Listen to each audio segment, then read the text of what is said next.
Hello, and welcome to Tales from the Tumbled Tankard.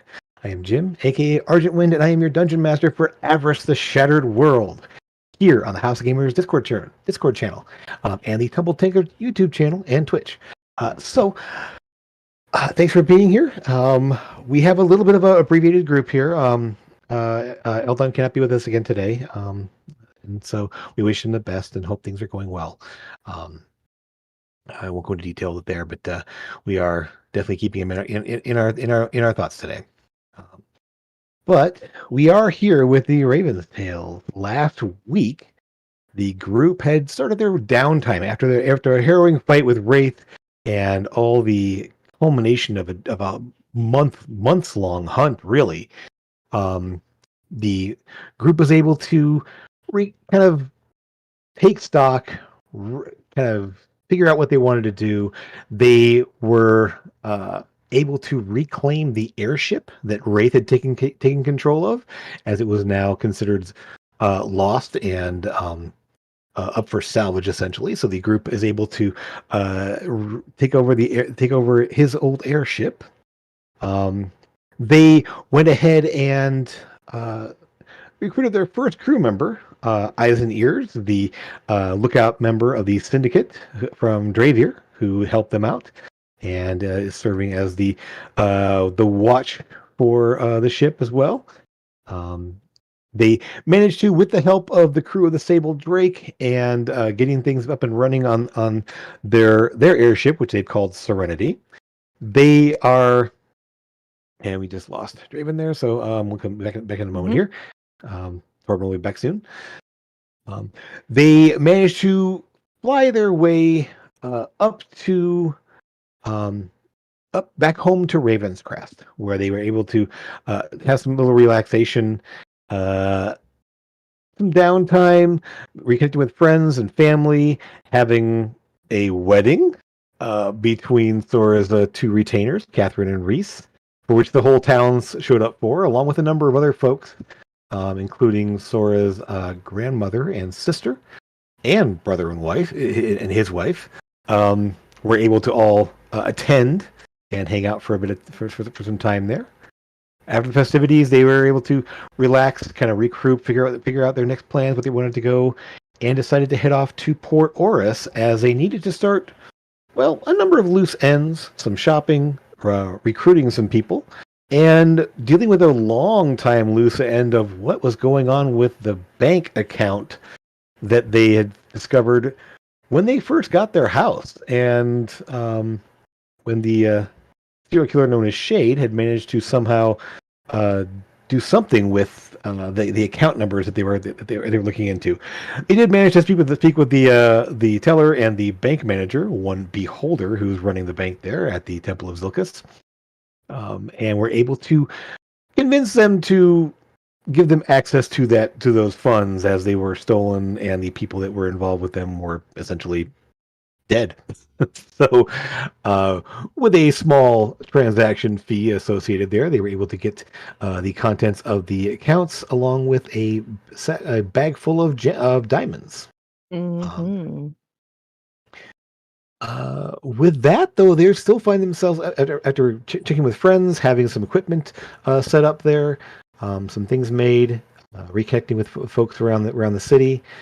The Ravens tells you are still in Port Oris at this point, and you've got some crew members to assemble and find. So what is it you're going to do today? Same thing we do every day. Take over the world. Right, take over the world. Did it. The city itself, it is a beautiful spring day. We are in the height of spring at this point, the middle of the month of flat time, which is dead center in the center of dead center in the middle of springtime. The town is bustling. Is bustling as it ever has been. A lot of people coming and going. A lot of people on the streets. One thing you'll see is when the skies are clear, you will see a number of people not only walking but flying around overhead. On the clearer days, you've always noticed this, as people on effectively brooms and flying brooms using various items allow them to fly. Bizarre little contraptions known as ornithopters that can fly through the air. So there's quite a bit of traffic overhead as well amongst the tall buildings of the city of Port Oris. So where would you like to head first? Well, that's a question. I know. I wanna. Is there like a cooking school or some place of that nature, or in here? I think we need to go and ask people that we know already, like go and ask Mabel in the tavern and stuff, and ask. But I mean, cooking But school like, would. I want to go to a cooking school, but not for that reason. Okay. Okay. But So I was hungry again. sure. Right? Come Come on. around. I mean, it's the second largest city in Gervon in the nation here, and it takes a little bit of time. But asking around in various places, you will find a culinary institute of some kind. Let's just put you back in Port Oris here and point out where that's likely to be.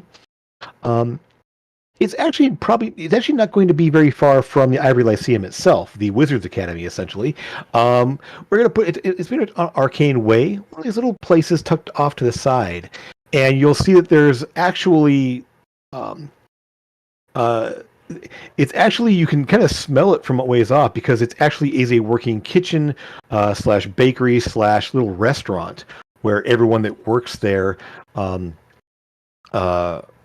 Where everyone that works there, they actually all of the students are actually learning cooking and selling things there as well. So it actually is a working restaurant, known as the Cracked Cauldron.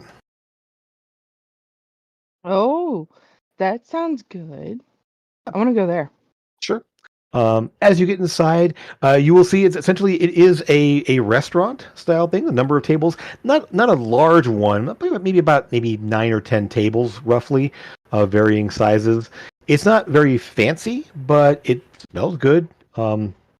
Mostly. Don't need fancy. Mhm. You Mostly. you detect a little bit of something that might be burnt, but there's also some good smells as well because again, it is a school, so School. not everything's going to Okay, come yeah. out perfect.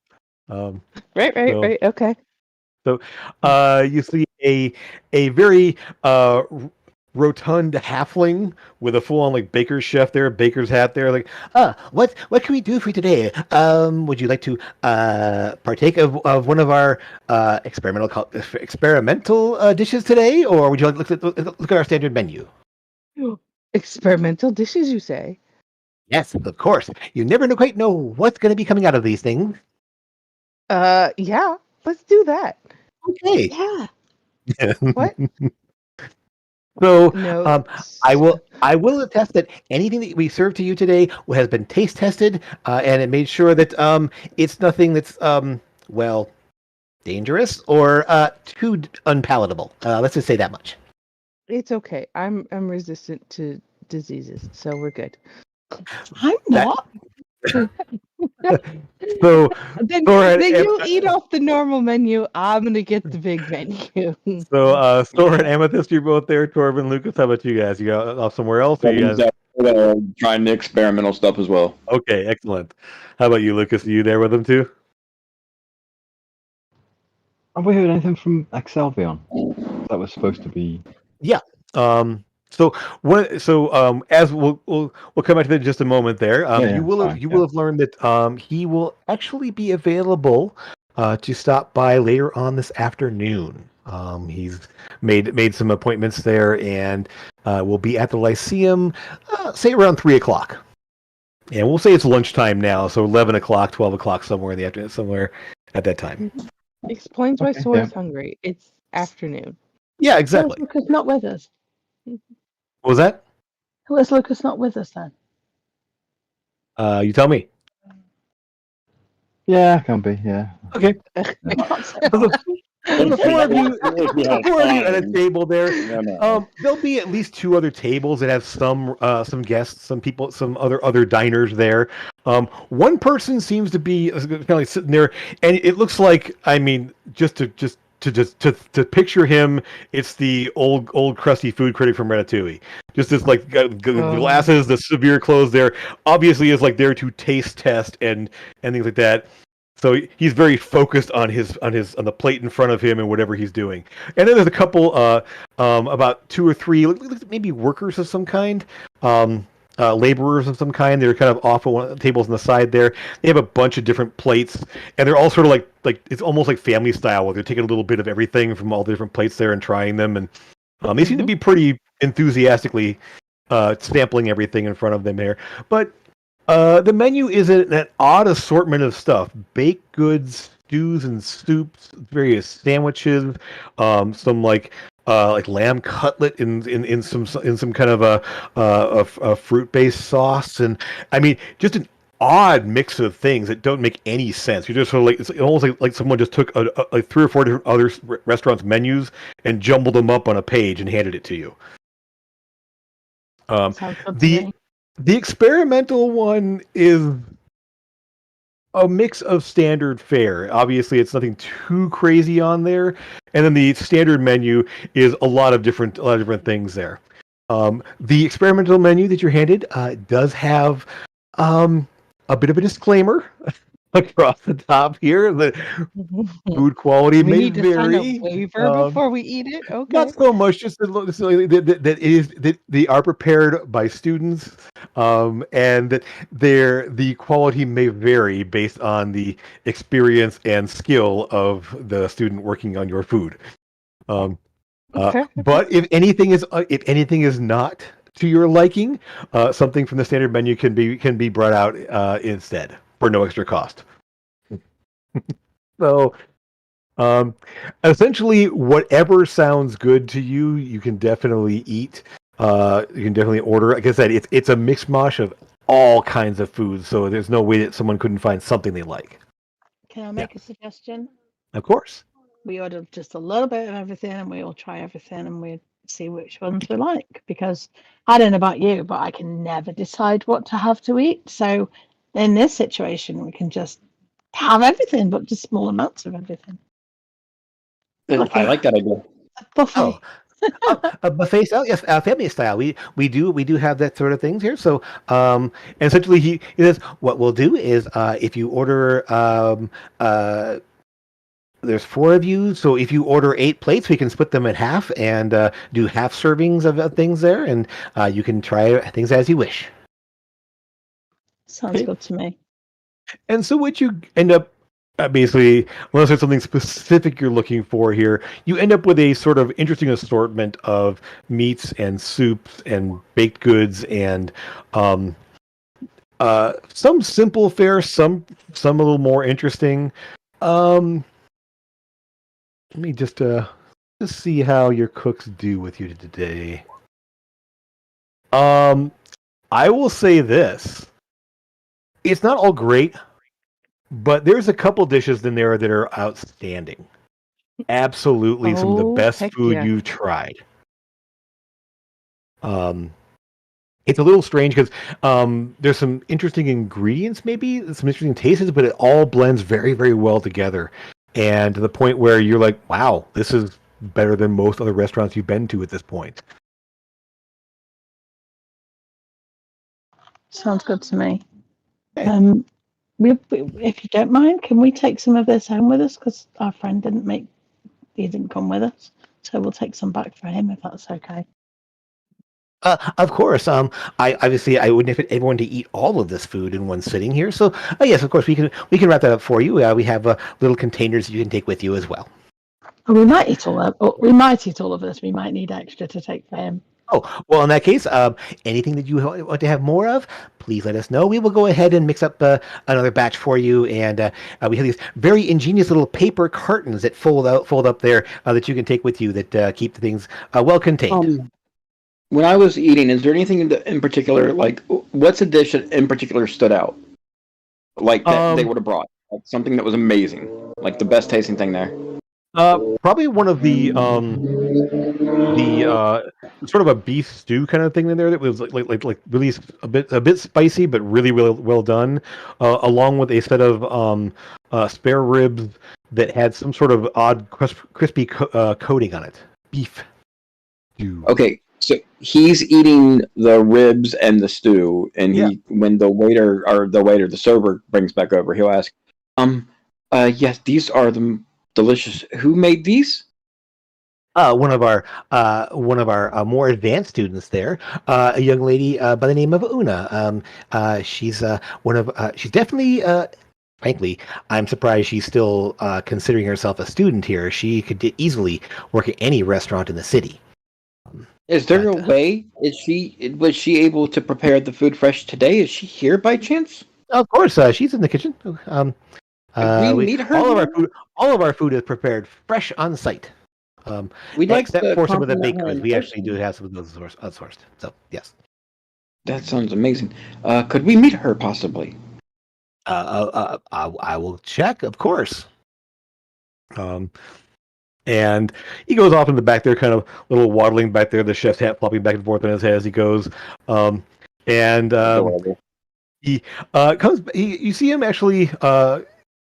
So the door back to the kitchen there. He'll stand there for a moment there, and just he calls out, and who comes to the door is a woman, roughly 5'10", 5'11", so kind of tall and thin, very dark hair that's at this time pulled back, kind of close into kind of a ponytail, keeping out of her face and everything else.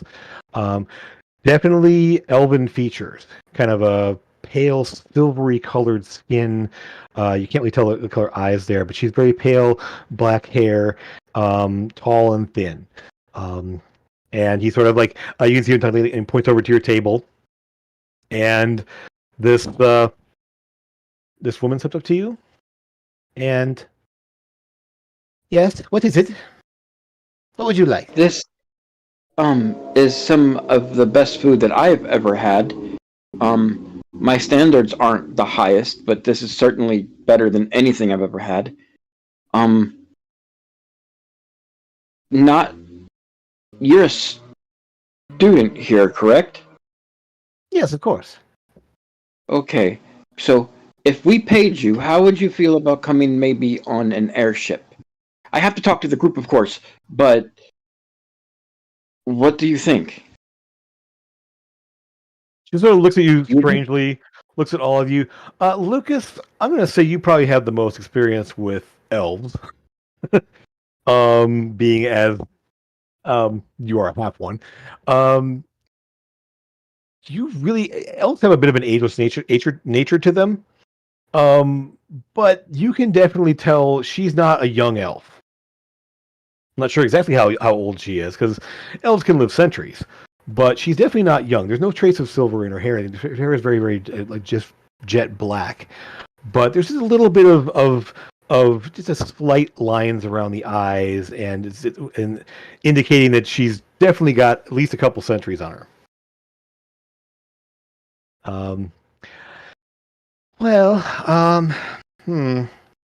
I think I'll have to think about it. I'll have to discuss it with my husband as well.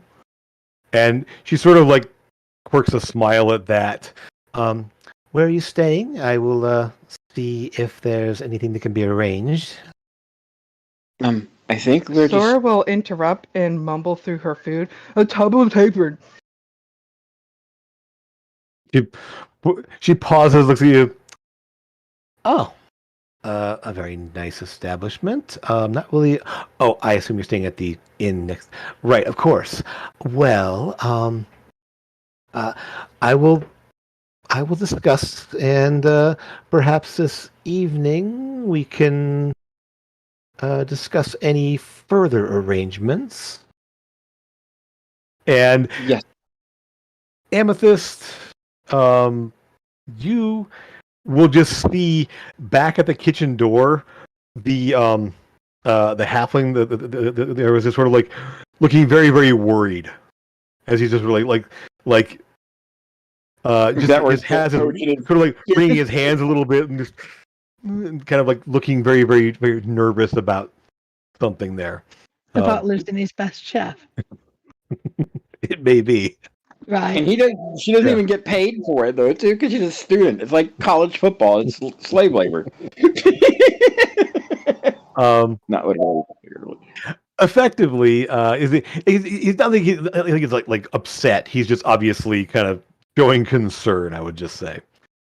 Well, in that case, I will be here for at least the dinner rush, and then we'll see you this evening, hopefully.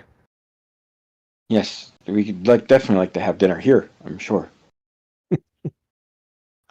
We'll meet you there. It would make more sense since we'll have to go and discuss things, I'm sure. And there's literally like no surprise or worry about mentioning of an airship. Like she just sort of like takes it all in stride. Like, oh, of course, yes.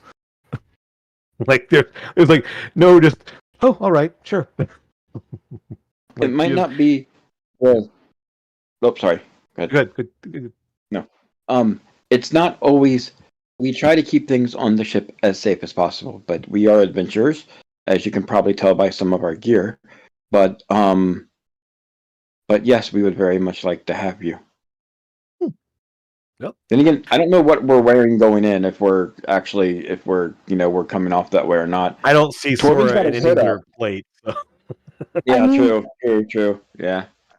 I Never seen one. never look like I'm wearing armor or anything. I've always just got clothes on. Except for now you have Elven Chain, so are you actually wearing that? No, but I've got my my hat. Oh, yeah. Right. So, okay, yeah. I could be wearing a summer dress, but I'm Yes. wearing Elven Chain. It just looks Gotcha. like a summer dress. Basically, So right now I'm wearing my black suit essentially for like dining and stuff like that, like button-up shirt type deal, pants, leather pants, all that.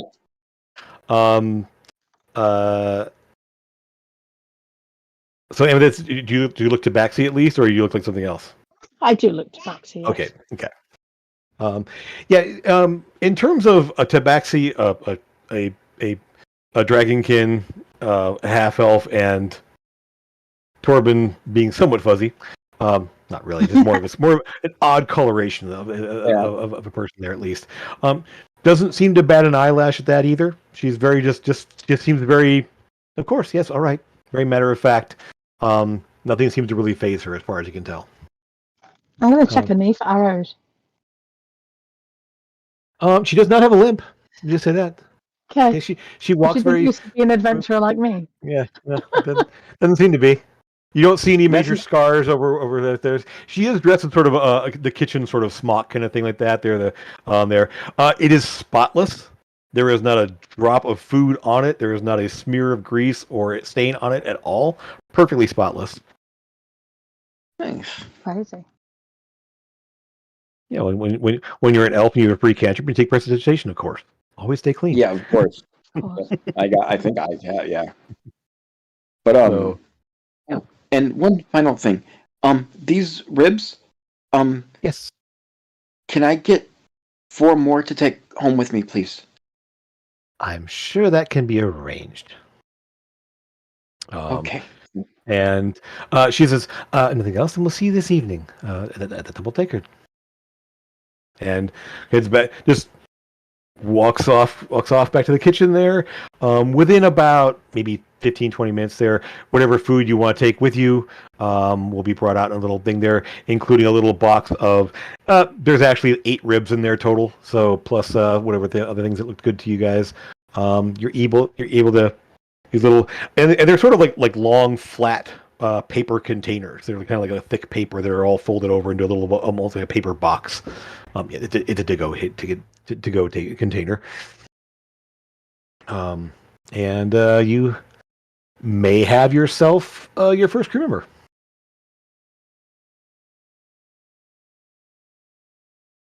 Where would you like to go after lunch? All told, about 45 minutes, roughly. So it's still... So, how many more crew members do we need? Looking at the group. Well, right now we don't have any. We haven't completely established whether or not she's coming with us. We have eyes and ears. We do have eyes and ears. I do apologize. We need to get a oh. 1 second, guys. Come We in. need a navigator, and we need a Good question. I'm actually on my Draven, we phone can playing hear you. D&D. Oh shit! Okay. Hold on, let me disconnect, guys. Sorry. No worries. Okay. I will say this. As you guys kind of find yourselves heading off somewhere, you will get a notification, a quick little message, essentially, that someone would like to speak with you at the Crimson Lodge. Hmm. This city's so freaking huge. I don't remember where that is. Crimson Lodge is right around. Let's see. It's not on the map here. It is right here. I was gonna say, if it's not on the map, Jim, how am I supposed to know where it's at? No. It's actually right here. These buildings right here. Okay. You've obviously been there a couple times here. It's where the Crimson Hunt is based. Mhm. And you want to head there now, just whenever at your earliest convenience, kind of thing. It's not like you need to be there now, but it's just a message says it. So I'd like to speak with you there. Earliest convenience means now, in No. store language. So. Oh, sure, okay. Mhm. Um, Now that she's all full and happy, yeah, we can go Okay. anywhere. anyone else wants to head first, or I'll head there? I'll tag along with Sora if she's okay with that. Yeah. Lucas, you have anywhere you want to go? As long as I've still got time to get back to 3 o'clock. At this fine. point, it's probably a little after noon. So yeah, probably about 12:30 at this point there. So yeah, it's plenty of time there. It only takes about maybe 10 minutes to walk over there from where you're at right now. So it's just a couple blocks over and kind of tucked back in a little ways in sort of the more. It's like some of the buildings in this part of the city are definitely. There's actually like almost like on the hillside up here. There's actually a small vineyard. Lots of grapevines all set up there. It's not meant to supply a massive amount, but it's very very nice place there. A lot of other gardens and some little penned in places for animals and such. So it's almost like it's sort of they kind of call it the garden district a little bit because there's a lot of fenced in large estates that have pretty good amount of land compared to the rest of the city. It's very crowded. But the Crimson Lodge is sort of a 2-story lodge-like structure with a long like barracks next to it. There, that the landing space around the back there is usually where the Sable Drake lands. When you get up to the main lodge building itself, there you recognize a number of people there.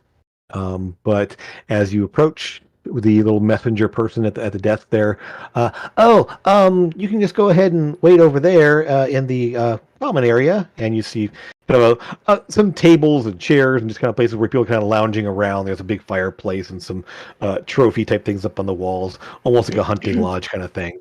But yeah, there's a couple of folks there, and within a few minutes of you guys getting there and settling in, you will see Sterosh approach. Sterosh. Sterosh is the first mate for the Sable Drake. And with this, you always, one of the most distinctive things about him that you know of is the fact that he's telepathic. Oh yes. Oh, And I'm also- gonna go hug him. And also a shifter.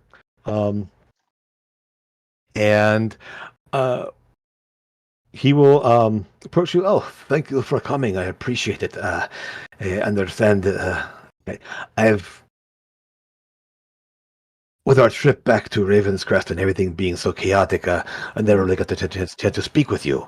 But I would like to formally put forth my, I guess it would be considered application / request or whatever, to be a member of your crew.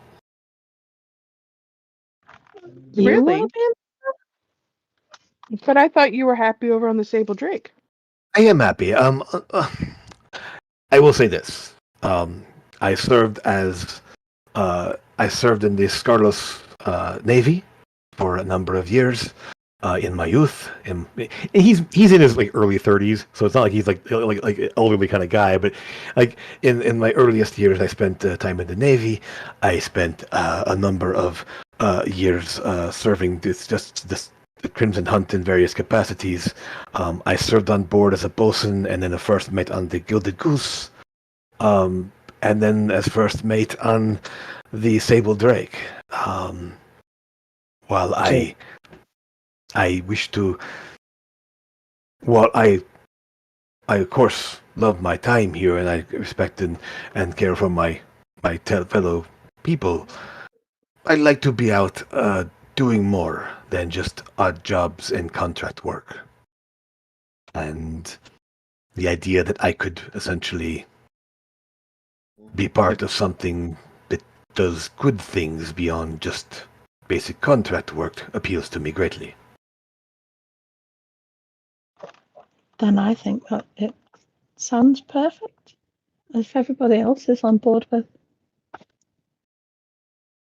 I'll take off my hood, and you'll see like the fur come off my neck just a bit, because he doesn't have much in the way of fur, honestly, unless he's fully shifted. But he does have some, like on the and it's like white and so silver, essentially.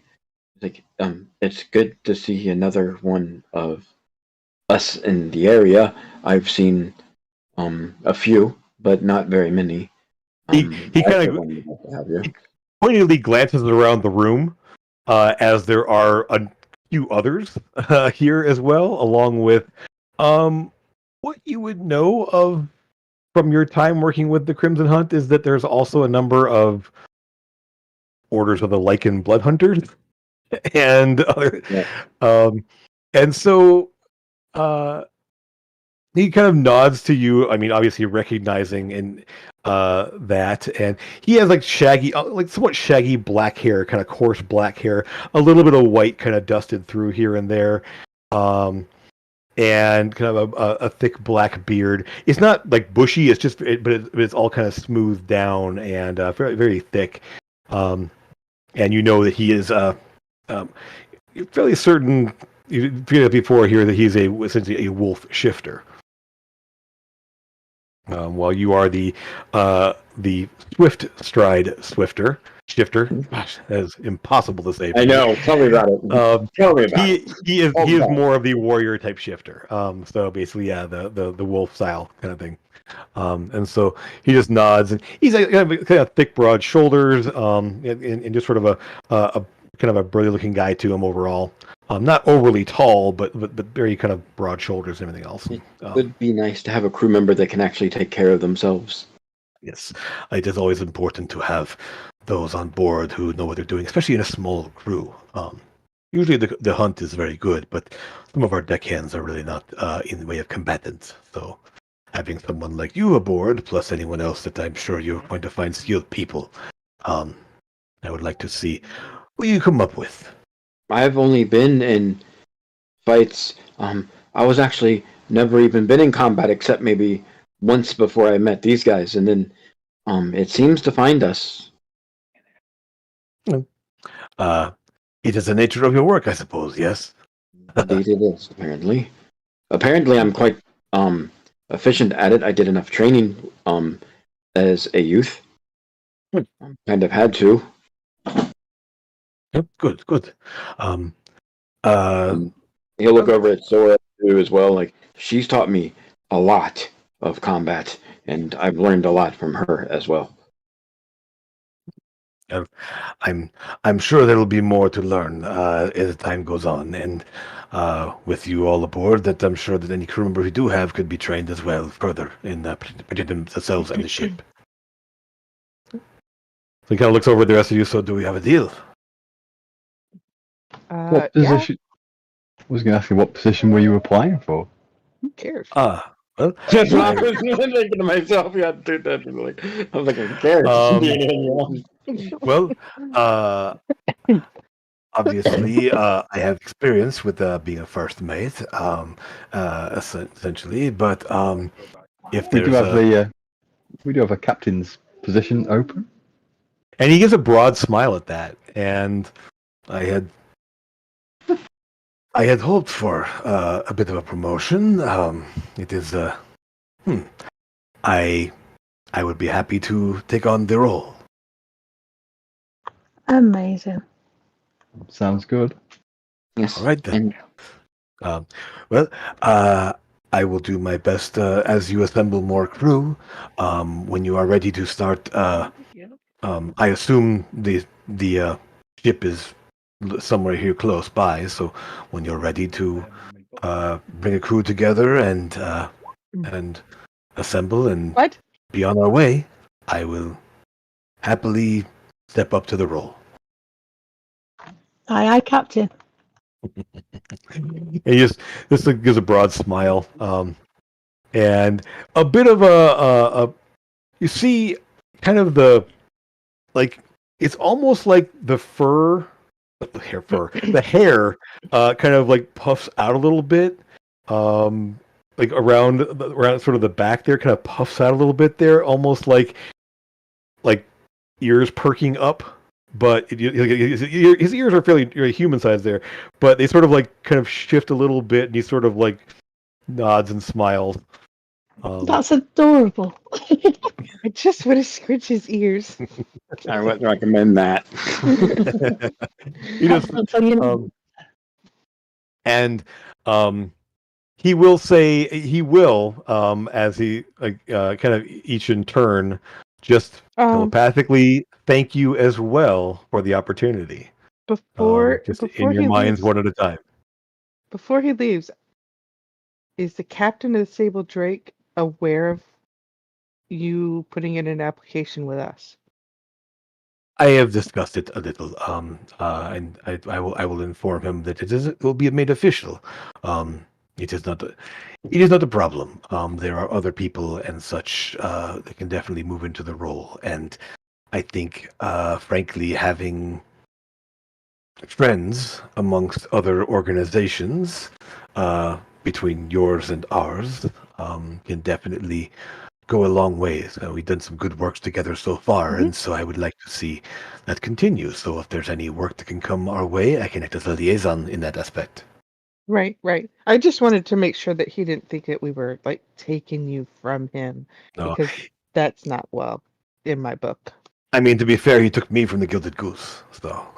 Well, even that just because he did a wrong doesn't mean we're gonna do a wrong. No. It is a common practice. As captains will often take crew members with them or recruit from other places in the same organization. I served on four different ships in the Navy before I joined up with the Crimson Hunt. Okay.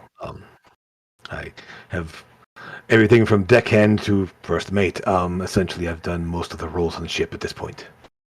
And we hired a. Hopefully, they come. He's not going to put their name out there, but we hired a very good chef, and I'm excited for that as well. I look forward to something besides Galley Joe's cooking. yeah, you'll like this. I'm gonna pull a rib from the box that we've got for Eldon. Yeah. And just Sure. shove it in his mouth. Yeah, I'm probably still eating two. At least one pulls or it out two there, of like, them right now. This is quite good, yes. Get used to it. Like, kind of like, I put it out there, like, he just like, and just because he just sort of like kind of forgets himself for a moment, and just he cracks off a part of the rib there and starts chewing the bone. It's like, Yeah. Of course, I wouldn't expect any different. Is that good for your teeth? Do we have to start doing that? Oh no, sorry, no. But I mean, you notice that as he's like cracking into the bone there, his teeth actually do kind of shift a little bit, become a little bit more like wolf-like. Yeah, they would have to. And he just like cracks into it, no problem there. It's like, it's fine. Sorry. Yeah, he has to do that to get the marrow out. I do it too. I just try not to. And Sora's gonna be doing that from now on. She's gonna be eating bones. That's because how she's raccoons gonna have very, floss very her powerful teeth. jaws as well, so he's used to he's quite good. Yes, quite good point. Keep Sora away from meaty skeletons. Got it. I haven't brushed my teeth yet. Sora's gonna run to go find a bush to get a branch and start brushing. They have toothbrushes. I'm sure it's sort of carry No. one around. Just how obsessed you are with your tooth cleanliness. Right? So No, You she don't gets a live in new a brush. house. She gets a new brush every time she eats because that's wasteful. He thanks you very much, and like he will be here when you're ready. Just stop by and let him know that you're ready to essentially assemble and prepare to go anywhere.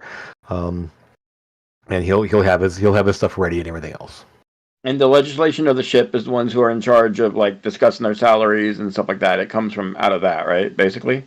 Sure. Okay. Yeah. I remember us talking about where it came from. I didn't know if it came from our party funds or if it came from somewhere else or us individually, whatever. We Partially, so pay them. combination. So party funds, and you do know that Dennis Master Fairwood back in Ravenscrest here is supplementing that as well because he with the That's what I agreement that you remember. would occasionally take goods back and forth from Ravenscrest there Mhm. when you have time essentially. Sora handles all that money stuff. She's I good at do. that. So we're Yes. smugglers now. Nice. No, I'm just No. kidding. No, you actually just I know. Yeah, just merchant, like Yes. just like literally like merchant ship. yeah. I mean, you're an adventurer's ship there that will occasionally take merchant contract, essentially Mhm. do some delivery work So and such. like when we don't need the ship, we can send the ship off to do like a packaging errand or something, Sure. and Or get paid for that. yeah, exactly. So with that, there'll be definitely some supplemental income that along there to keep the ship up and running. uh, no, not questionable goods, at least not yet. Um, so with that in mind, Thora, Yeah. one thing as you kind of move along here, we'll say it's probably after 1 o'clock, somewhere 1:30 or so. Things were kind of moving along. You kind of find your way around there. Lucas, you know that you're supposed to meet with Excelvion at 3. So there's not a lot of time right now. So is there anything you want to do sort of in that little intervening time before? And are you bringing the rest of the group with you? If they want to come, yeah. Okay. So are the rest of you interested in going there? I should say. Where are you going? You said Sora, but didn't tell me what I was doing. So I'll get to that in just a moment here. Okay. Yeah. So um, in that case, Lucas, yeah. So your message was to basically meet at the Lyceum at 3. Excelvion went there to meet with you, and whoever else is with you. Yeah, we can tag along. Yeah. If he's okay with that. Yeah, it's Okay. fine. No, he likes his secrets. Sora, what I was going to say there, Sora, is that you do get a sending at some point when you're walking around, sort of in between time meeting times and such, that your brother would like to speak with you later this evening at some point, or tomorrow, either one. There's no Later this rush. evening or tomorrow. Okay. There's no rush, but just to come down to the warehouse when you have a chance. So later tonight or tomorrow. Okay. Yeah, he's way down here. Yes, he is way down there. Yep.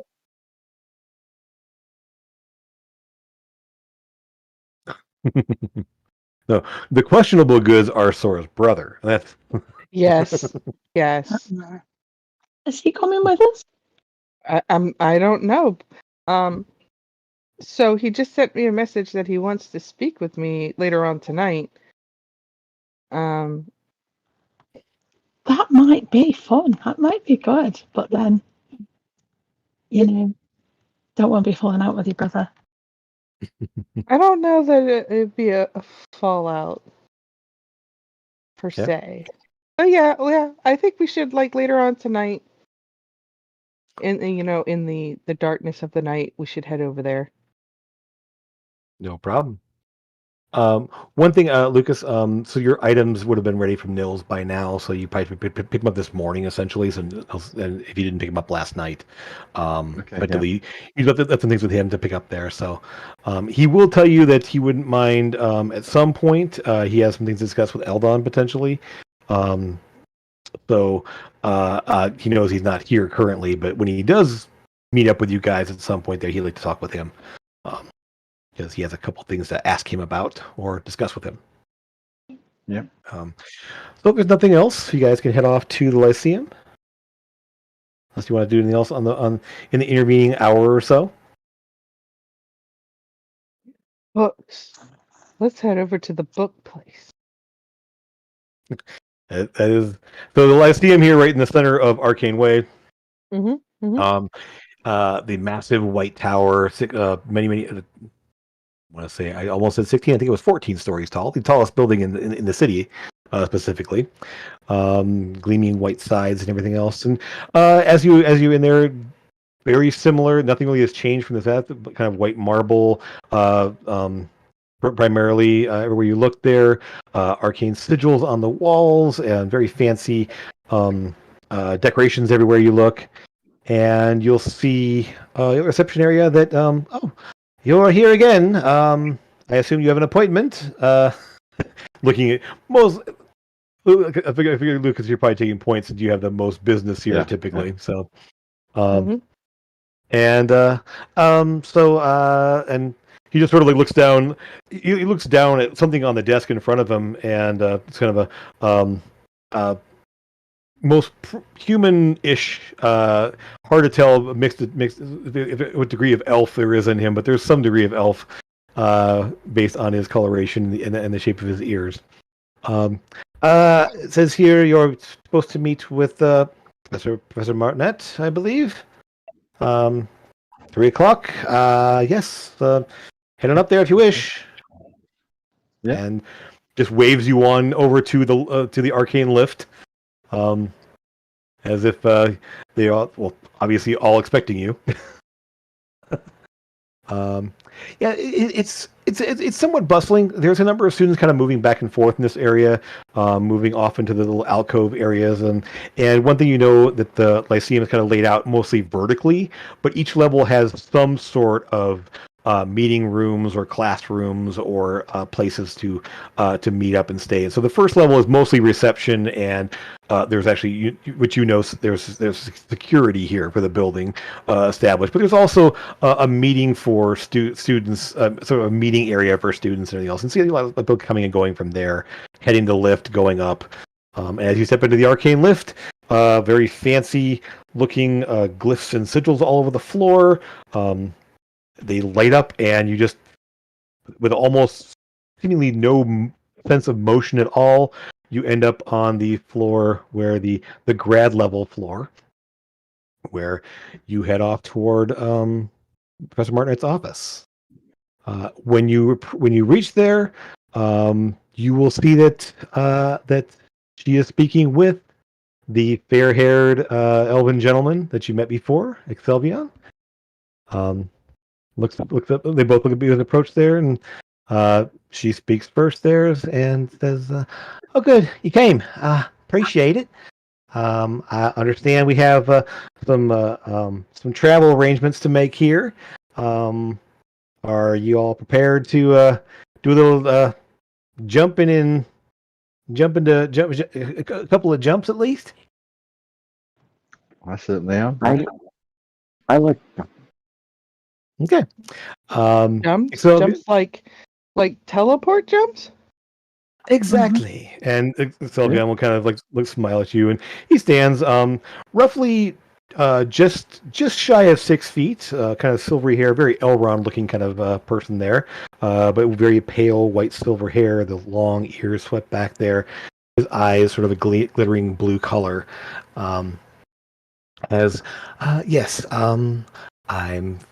We've finally got all the arrangements in place for you to come and for Lucas here to attune to the circle in an old Karoon. And I understand you accomplished a rather significant task. in regards to thwarting the return of the person I hope to kill. I mean, Yes. what just happened? Yeah, disconnect maybe, I don't know. Well, excellent. At some, I guess we can. And he looks over at Janan. Shall we use the circle chamber? Um, that's always easiest. Feel free to go ahead down there, and I'll stay here. You guys can go on, be about your way, and do your business and such. I don't know about this teleporting thing, guys. Maybe I should just stay here with Janan and chill. What you've done this before, right? I mean, this isn't anything new to you. Yeah, but that doesn't mean I liked it. Oh, it does take some getting used to. I understand. The first couple of times, I just heaved my guts out all over the floor. But I have to eat the peanuts. Not recommended. No, I wouldn't say that. Yeah, I won't go there. Nope. Anyway, but I promised. She just paused and went, you know what? Here, do you have any allergies to anything? Not that I'm aware of. Okay. Well, here then, and she hands you this little sort of like effectively it's like a little square of something It that's look kind like of a food? greenish color to it there, a little cube of some kind. Here, just take on that and suck on that for a little bit there. It'll help settle your stomach during the transitions. Cool. She'll put it in her mouth. Yeah, it's effectively some sort of a ginger peppermint kind of mix. It's kind of a Ooh, tingly spiciness to on your tongue spicy. there. Mm-hmm. Tastes good, but let's see. That should help settle your stomach there. I found it took me. I don't use it much anymore because I'm kind of gotten used to it over the last few decades. But at least you should be able to withstand a little bit more there. Anybody else need any? She like pulls a little box out there, a little box about yay big. There it has and hold them up. Anybody else want one? I'll take one. Yep, with the Bit kind of a of palate cleanser. sure, yeah. Yeah. Are we just going to Anulkarin and coming straight back, or are you spending time there? Well, we can have a quick look around. We don't intend to spend a long time there. If Sora wants to get back this evening. Yeah. Well, I mean, he said I'm- this evening or tomorrow, so like we don't have to rush. But like, I don't like teleporting, Lucas. It's not fun. It is fun. And Excelvion just kind of like just gives a soft chuckle and a smile. Like, oh yes, I understand. I had a paladin friend didn't like teleporting very much either. Greymark was always a bit squeamish when it came to that kind of thing. I'm glad it's not just me. It's a fairly common thing, I assure you. Maybe it's a paladin thing. Maybe they're so grounded in what they do and so focused on that any sort of disruption to their equilibrium just sets them all off. I don't know. Didn't like to fly either. He was very opposed to his feet ever leaving the ground. It was somewhat comical at times, but a bit of a detriment in some cases. He had to get over I was it. enjoying that aspect. Shall we then? And he sort of leads you out toward and he leads you out to and Lucas, you obviously been here before here to actually the teleportation circle room there. Effectively, it's you go out to the lift chamber and the top lift. It hits the top floor or the second to highest floor, and it opens out into a large circular room where there is a large circular etching on the floor. A very similar brass-looking metal structure in the center of it there, very similar to the one you have back at your house now, the conjuration core. You guys head out there, and he just, since I have to make the first trip with you, I'll go ahead and do things here. Lucas, once you're at the circle there, you have permission to study the coordinates there and make yourself attuned to the site. Do we have to let him know we're coming? No, I've already arranged it. Okay. Yes. It's in the future. Yes, any future trips you want to let them know because on any unscheduled scheduled arrivals will tend to alarm folks. So you want to make sure that they know you're coming ahead of time. Yes. And so he goes through a very similar set of arcane gestures and incantations, similar to what you did there. And with the circle already in place, the etching the runes around the circle all light up in that silvery blue color, rush together and form that center portal in the second. And he just kind of gestures to you all to step on through. Assume all four of you just head on in. Yeah. Yeah, Sora's a little hesitant, but she'll go in I'll hold your sucking hand. real hard. Laura.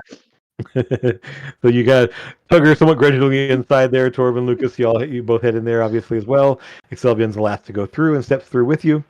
And you end up in a chamber very different than the one you left.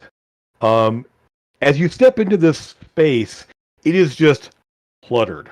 There is stuff everywhere. The circle is clear, obviously, as you step into this place there, and the floor is a stone floor around there. But beyond that, it's just like a complete chaos of odd drawers and shelves with all kinds of bizarre things. A lot of books, first of all, but then a lot of like little odd figurines and what look to be like instruments of various kinds. All different, like just strange arrangement of various artifacts and items that don't seem to have any organization as far as you can tell. It's just this mess of stuff on all the shelves around the room there. Lucas, you sort of like look around and kind of, you haven't been in this chamber before, and it seems like it's almost just like someone just like threw things in here as a storage room and never bothered to clean it. Nothing is dirty. Like the floors are clean there. The shelves are kind of are definitely polished, and nothing looks like dusty or messed up. It's just cluttered. And he says, "Welcome to welcome to the chaos. Feel free to Lucas take a moment there," and he kind of gestures up the side there. Please don't touch anything on the shelves at the moment here. There is an organization, I swear it's not mine, but those who do maintain it do tend to know exactly what's here and if things are moved or missing. So feel free to look, but try not to touch or move anything around. They get very upset when you do that. And he just gives a slight smile as he says it. Yeah, I'll thank him and start studying the runes. Yep. Within about a minute or so, you're able to sort of focus yourself on not only the core in the center, but the sort of the coordinates, the runic coordinates around the outside of it there. And he sort of clicks into place in your mind and kind of gets cataloged away with the other ones you know now, which I believe this is the third one for you then, because you have fourth actually, because you have Draver, Port Lyceum, yours, and now this one. Yeah. Yes. So, and as you're doing that, there you'll see another person step into place. And Lucas, while you're focused on that, you don't notice the person there, and you see stepping into the room is a very broad-shouldered, somewhat greenish skin, protruding jaw, black hair pulled back into sort of I wouldn't say like a man bun, but just sort of that short ponytail, like it's not quite long enough to go down his back or anything else. But person obviously orc bloodish, orcish blood, and he steps up and gives Excelvion a smile and says, "Good to have you back. All is well, I take it." And he kind of looks at all of you there. Says, "Yes, darling. No, it's all fine. I want to make sure that these fine people there, and one of your students, of course, is definitely in place to get around even better than they did in the past." Good. He looks at this person, looks at all of you. Hello, I'm Master Hallock, the headmaster of the College of Lore here in Nol Karoon. welcome, and good to have you all here. And he's sort of like, and as he stands there, you can see there's this. He like almost his hands are fidgeting, but you realize he's like tapping out a rhythm on his thighs, like he's like drumming on his thighs there, just sort of, very very quickly, and but just stands there, welcoming you all to Anil Karun. Thank you. Of course, of course. Um, and he pauses, looks at you, and says in almost perfect tabaxi, "You seem to be quite well-traveled, even for one of your kind." I'll say telepathically, you have no idea. And he pauses. Doesn't seem to faze him. He just sort of like blinks a little bit when the first thing, and just kind of nods and smiles. And always full of surprises. And then looks to you, Thor, in perfect Draconic. Welcome to Anil Karun. It is good to see those of your lineage out and about and doing wonderful things. Thanks. She's still not got her sea legs. Mm-hmm. She's still in the center of the room, not moving, afraid to touch anything, Yeah. for fear of knocking anything over. Yep. And he's Lucas, you kind of have to nudge Sora out of the way so she's not standing on top of the ruins you're trying to look at there. So you're going to nudge her to the side there, and he's sort of like, it is all right. I know my husband can be very well paranoia inducing. It's part of his job. Please, this way. And he gestures to the doorway that he came through there. A little less cluttered place. You don't have to worry about knocking things over or anything in this direction. And so he leads you off into what's actually a much larger, well, not larger space, but a much less cluttered space where there's actually tables, more like a meeting room kind of thing where people can sit and talk. And you will see one thing you notice as you step into this new room there. And Lucas, you're just about finishing up here, so you can follow them as they go.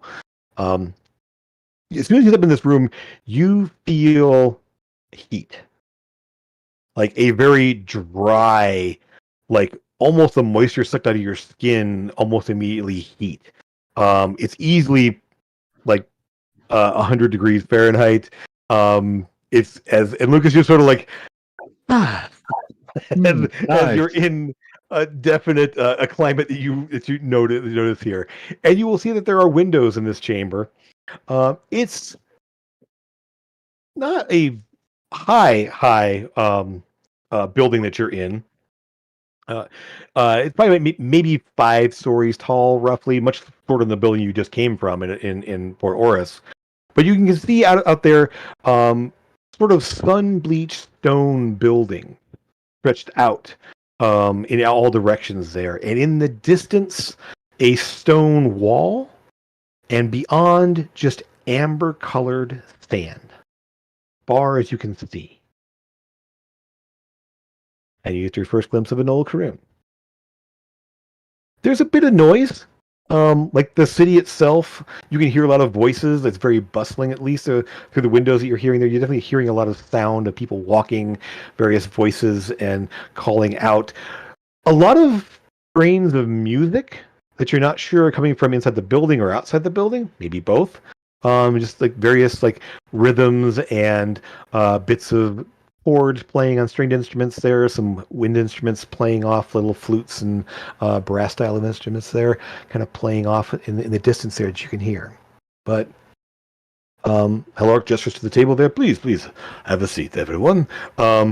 Looks over at you, Torben, and pauses for a moment, and then says in Elvish, are you first time in the city, I take it? I'm not sure if Torben's actually there or not. If you are, you might be muted. Oh, yeah. Sorry. Okay, works. He's got Yeah. He Just obviously, and Torben, you do speak Elvish, right? Is that correct? No, actually.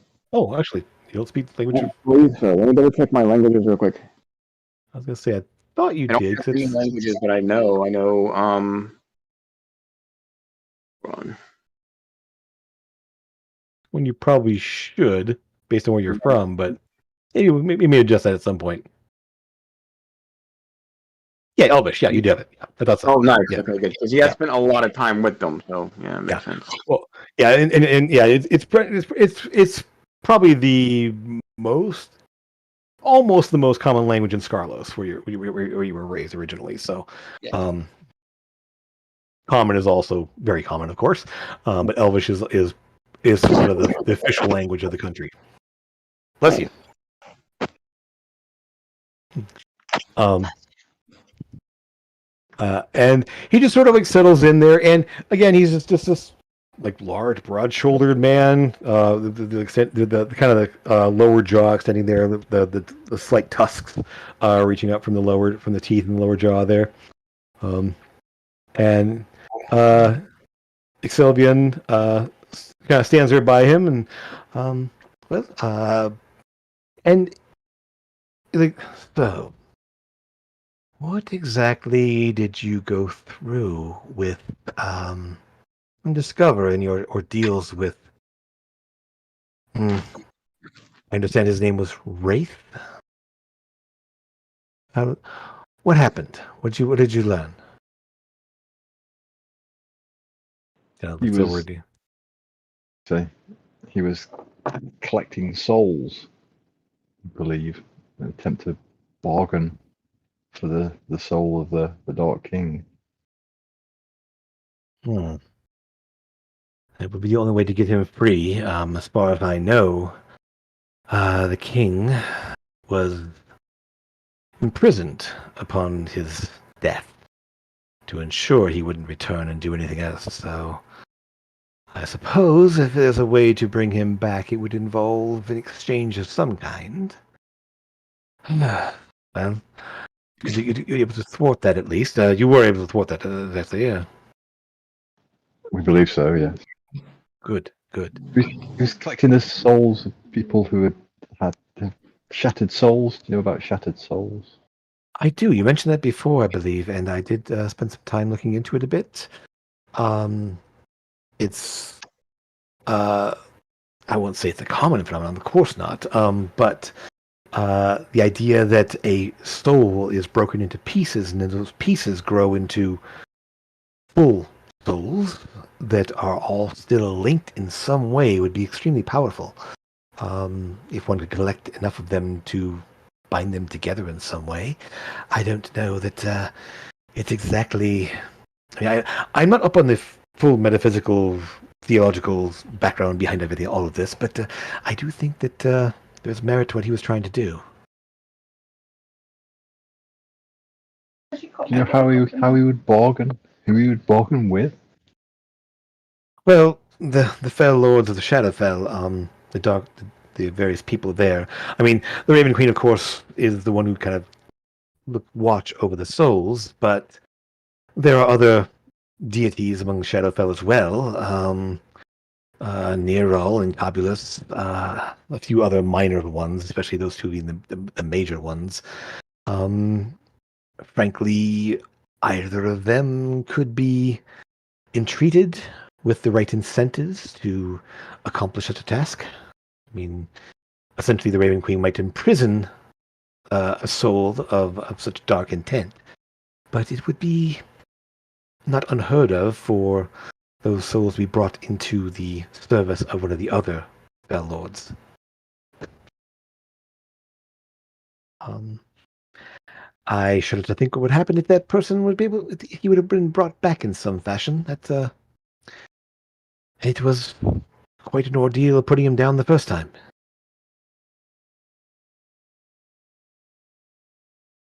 Yeah. And he looks at you, Amethyst. I understand. I'm sure this was difficult for you, being bound up in this way as you were. We spoke of this a bit before, and Incredibly. are You all right? I'm getting there. Of course. Nice to be asked. Of course. It is such endeavors are quite taxing in all manners. So it took me decades to really recover from all the things we went through. But you seem to be hearty and hale and ready to move on. Well, sharing a soul with somebody insidious, as Wraith was, makes you ask questions about yourself, I think. But, he took far too many lives already before we managed to stop him. I just feel lucky that none of them was from my group, because that would have been a lot worse. Even, Of course. Well, Of course, I can only empathize, but not quite understand it, not being part of it. But those kind of connections are extremely deep, I'm sure. And as he does that, it's like connections we form with those we care about, and he kind of puts his hand on Halleck's shoulder for a moment there, gives a little squeeze, and while they can be fleeting or different than others, they are absolutely important. So I'm glad you were able to come through the ordeal intact. And though I'm sure it was difficult, you did a great service to the world.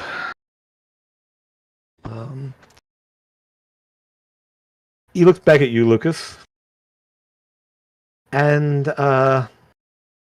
the item that's in your care. Yes.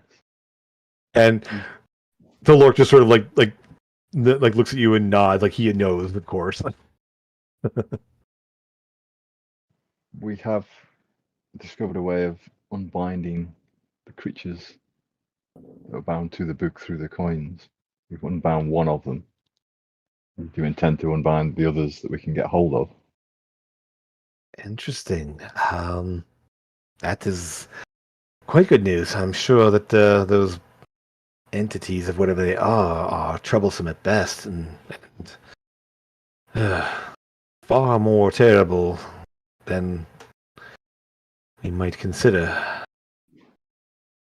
Well, I wish you best of luck in that. Of course, if the item becomes too unbearable, we can put it back. And Halork just like kind of gives a little short grunt, like yes, it can definitely be put under stronger locks and keys and such.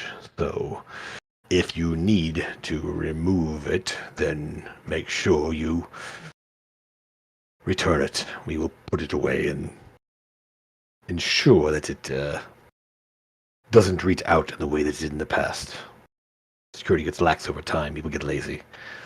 Not any longer. Is there anyone who might know more about the book?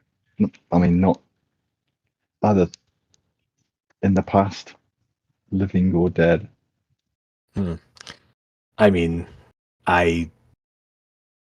one of those things, as far as I know, that was just sealed away, and the person that had the most contact with it initially, of course, was me, of course. I carried it and brought it here in the first place, but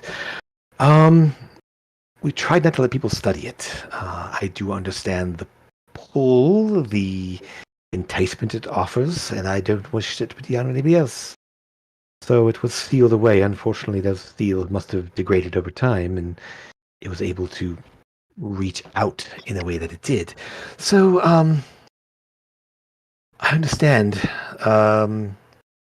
As far as I know,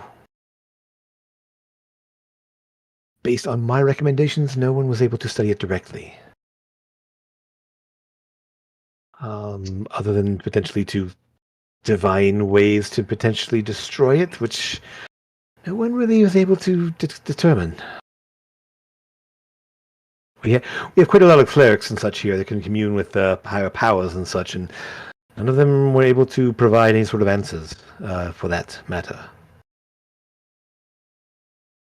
And the Lord like, doesn't mean there isn't one, but there's obviously. I didn't try.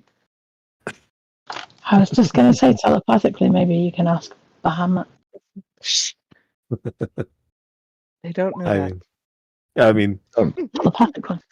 Obviously, I was thinking on the lines of commune or contact other plane. It was somebody or something.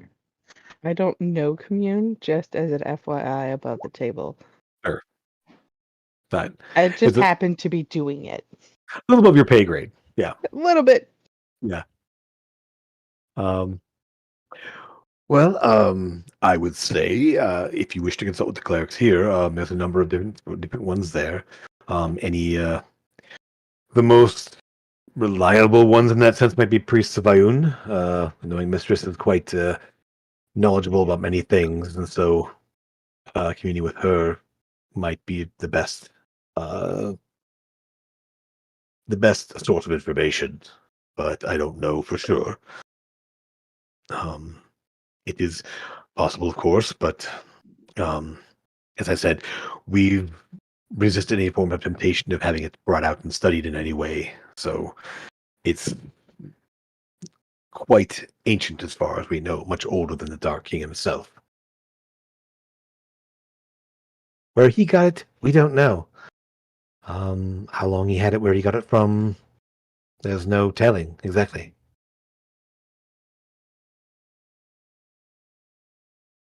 Just need to ask the right questions of the commune. This is true. Think it over. If you do find out more information or need more from us, don't hesitate to ask. We will. And Lorik's just like kind of uncomfortable at the thought of like not knowing something, being the headmaster of the College of Lore. It's sort of like some things are better left unknown, of course. But I do think that if you are moving forward with this, obviously be careful and keep us informed if there's anything you need from us. We will. And like kind of like almost like elbows Excelvion, who's standing nearby. I'm like, of course, just a moment. Lucas, you asked for an instrument, I believe it was. Would you Yes, care to make it? Would you care to make an exchange?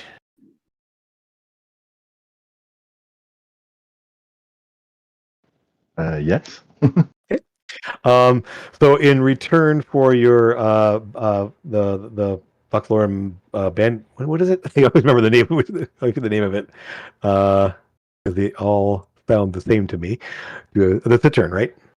Do you have? Yeah, Macphermid sitting. Yes, Macphermid and Cittern. And he hands you out a very fine-looking lyre in its place. Yeah, I will thank him profusely. We always like to have a number on hand, of course, and feel free to use this one if you wish to exchange it or give it up in some time or anything. Or for some reason you can't use it any longer, we will reclaim it and bring it back for other trusted individuals. Yeah, thank you. So you can swap out the one for the other on your character sheet there. Feel free.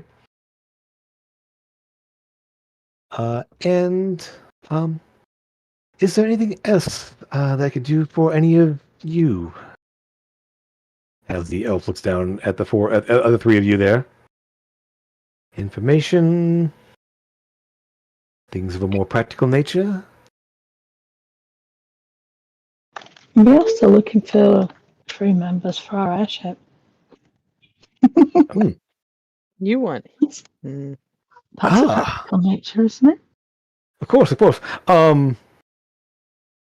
My calendar's a bit busy, I'm sorry. I can't quite give up what I'm doing here to join your crew, but, well,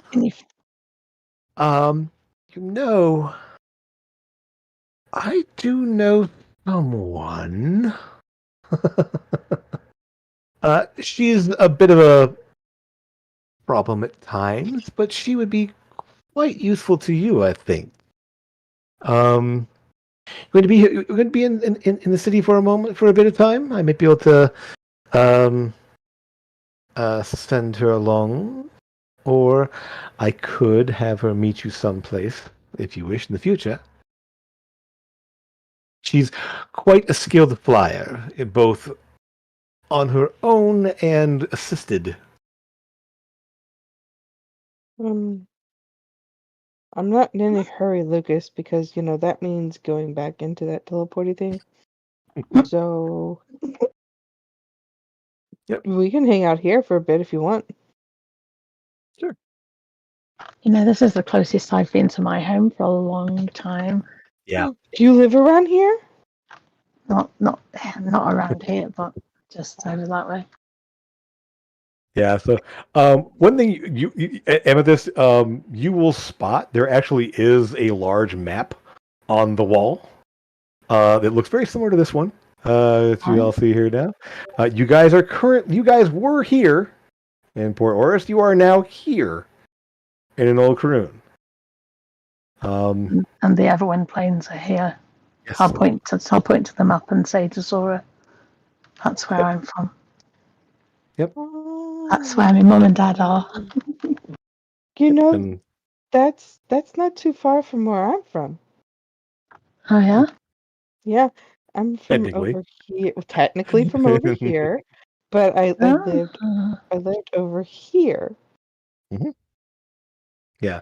From what you understand, Sora, the little bit you know about your family's history there, you would have been from this place over here. Yeah, by the ocean because we're blue. Mm-hmm. Yep. I would have flown right over Drakul when I went to Coppermine. Oh, yeah. And then on to Mm-hmm. yeah. Mm-hmm. Yep. You actually went to Trenzel, and then actually, so what it is, you took a ship from Trenzel up through the Swordbreak Pass to right here, and then flew from here to Port Oris. Yeah. So that was your route originally. This is the Dwarven trade port of Silverport. Well, if you want, I'm sure Lucas can show you around a little bit if you'd like. And then I can have this person meet you somewhere, if you wish, or I could have her sent on to meet you back in Port Oris if you want to head back now. Which up to you. I'm sure you want to speak with her first before you decide if you're willing to take on such a interesting person.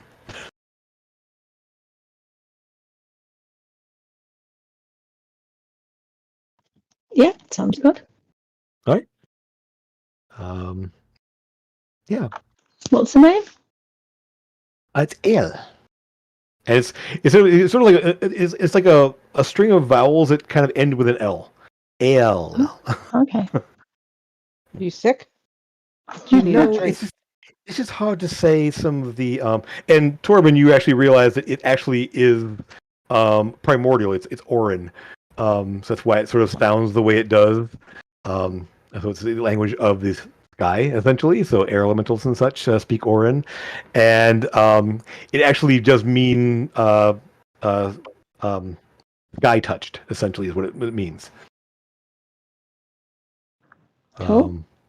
So it's AIAL. Bless you. So, well, in that case, if you're going to be here, I will have a meet at the location of your choosing there, Lucas. Or if you wish to, as I said, we can have her sent along to Port Oris, or whichever you like.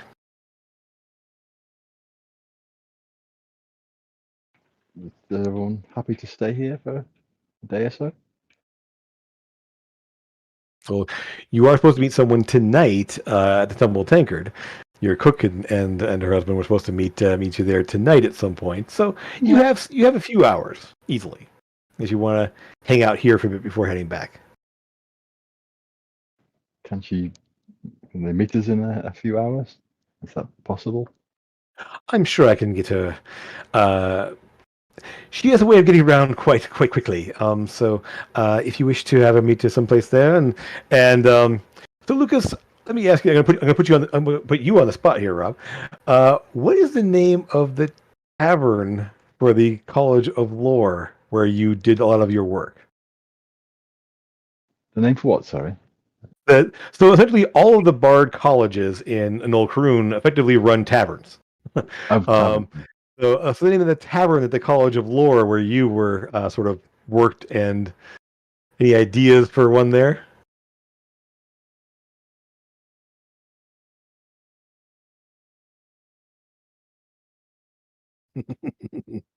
Not so easy, is it? not If off the head, no. Well, Farquhar.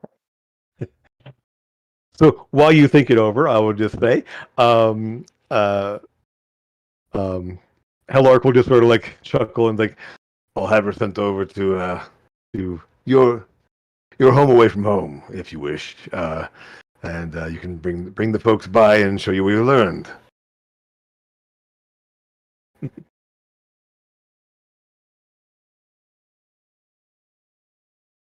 If that sounds all right to you. Yeah. Okay.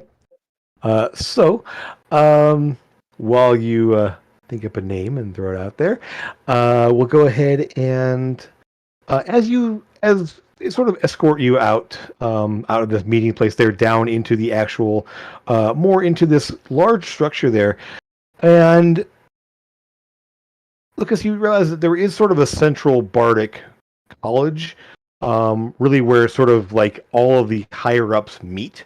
Think of more like almost like a guild hall, where all of the individual bardic colleges run taverns and have their own sort of like headquarters scattered throughout the city.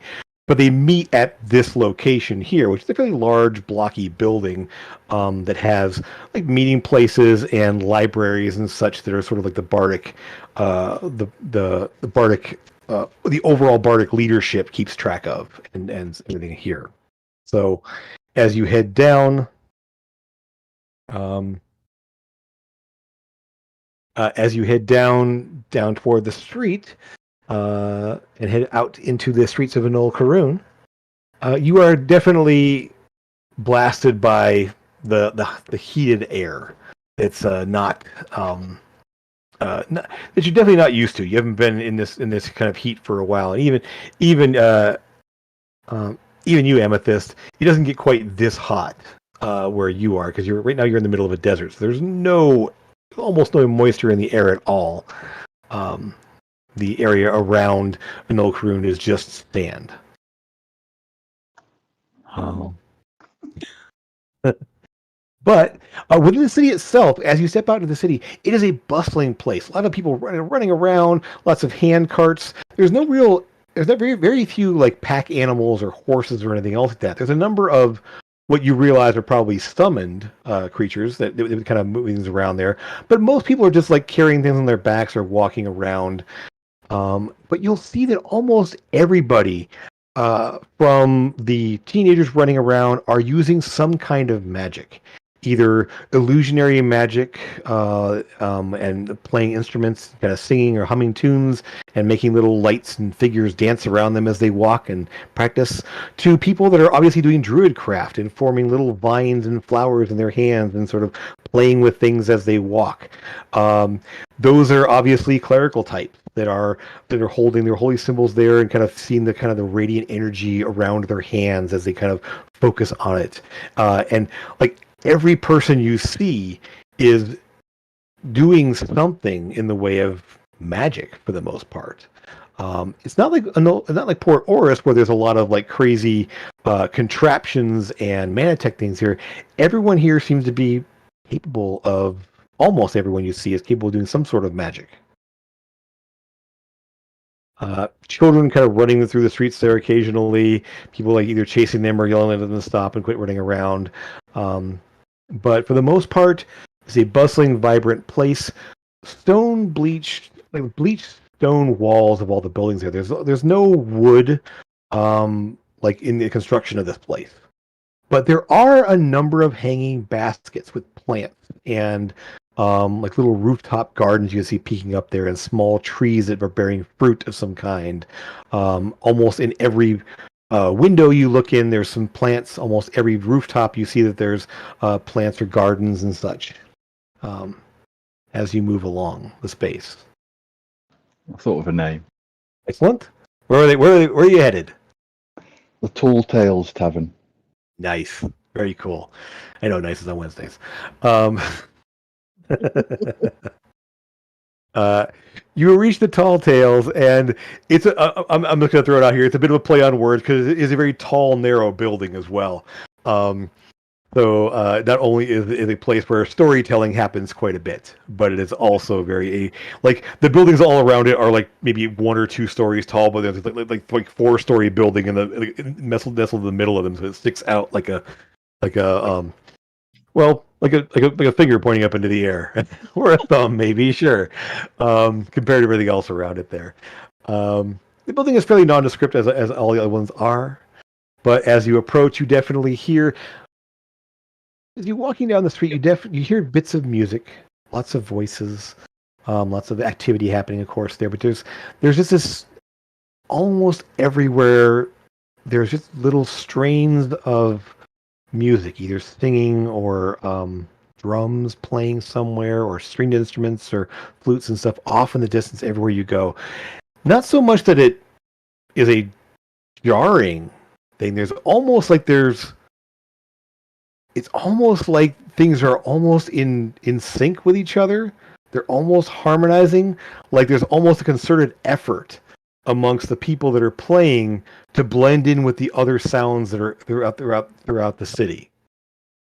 As you enter the Tall Tales, there is first and foremost, as you see in this place, just tables, chairs, and then all on the walls are like bookshelves and like piles of pillows, and like the Papasan style chairs, the wicker chairs, kind of the bowl chairs that you would sit in there, stuffed with pillows and little couches and such, all around the outside there. And you see a number of people just kind of like nestled into the pillows there, reading a book, or sitting at a table, jotting down things in notes. Just it's a nerd bar. Love it. There is, as you walk in, someone softly playing a lute on stage and reciting a story. Not singing it, but just sort of reciting a tale of... Lucas, it's one you know. It's similar to the first Raj settling of Nol Karun with his entourage of druids. Essentially, he brought with him druids and clerics that he brought with him to explore and resettle the city. Very similar, very much an old tale you've heard a number of times. But you're able to get tables, sit down, relax, and what would you like to do? Talk amongst yourselves. I don't like that guy that we were talking to. Mhm. He kind of gave me a bad vibe. I think it's because his voice was a bit growly. That never really goes down well for us. No, I didn't like how he presumed to know things that, we hadn't even said yet. Like, Oh, if he knows, how many other people know, you know? No yeah. what things. I mean, About the that book. we've told him in the past. I don't remember telling anybody about the book. Just to refresh your memory real quick here. Lucas, go ahead if you want to. Yeah, Excelvion was the person who took the book from the Dark King and hid it in an old Quran. Right, Mm. and And somehow the head- you got it, right? Yes. But then, like, did you tell him you had the book? Yes, we went and what's the word? Consulted him about it. Oh, it did? I don't remember Yes, that. we asked for Okay. his advice, didn't we, on the whole situation? Because obviously Lucas's master disappeared into there, and he was trying to find out if he could find more information out and stuff. Obviously, the headmaster's Excelbion's partner, so he knows. His partner? Or his partner? Husband. His husband. Okay. Mhm. Mhm. I don't know. It just kind of gives me vibes. Not good ones. I mean, it is he is a very, very old elf who's been around for a long time, and his husband is the master of the College of Lore. It's like knowing things is kind of what they do. So Yeah, but I mean, like, you're not still. wrong. Yeah, no, I'm not saying you're not correct in in your feelings or anything like that. I'm just saying it does make sense of it at least. You're saying they drink and they know things? Yeah, absolutely. So you will find that Lucas, it's not hard to flag somebody over. In fact, I would say you probably would know at least one of the servers or some of the people that are in here. Obviously, it's been a while since you've been here. It was about 8-9 months ago. Maybe not that long, even about 6 months ago when you were here last. 6-7 months. Yeah, possibly. Yeah. So definitely less than a year. So you definitely know most of the people that are here. In fact, and so assuming you look like you, although you look a little bit different than the last time they saw you, probably because you have a beard now. Yeah, apart from that, yeah. Yeah. So there's a couple double takes of like, huh? Before at least one of the servers comes to you and, yes, good to see you there. Good to have you back. Appreciate you stopping by, of course. I know you're out doing, I don't know what you're doing, of course, but I know you're out doing many adventurous type things. You've been away for a while, so regale us with a story or two. Maybe some other time. We have business at the moment. Oh, of course. Drinks all around then? Anything specific you like? Milk. Of course. Something strong, please. Of Can we course, get yes.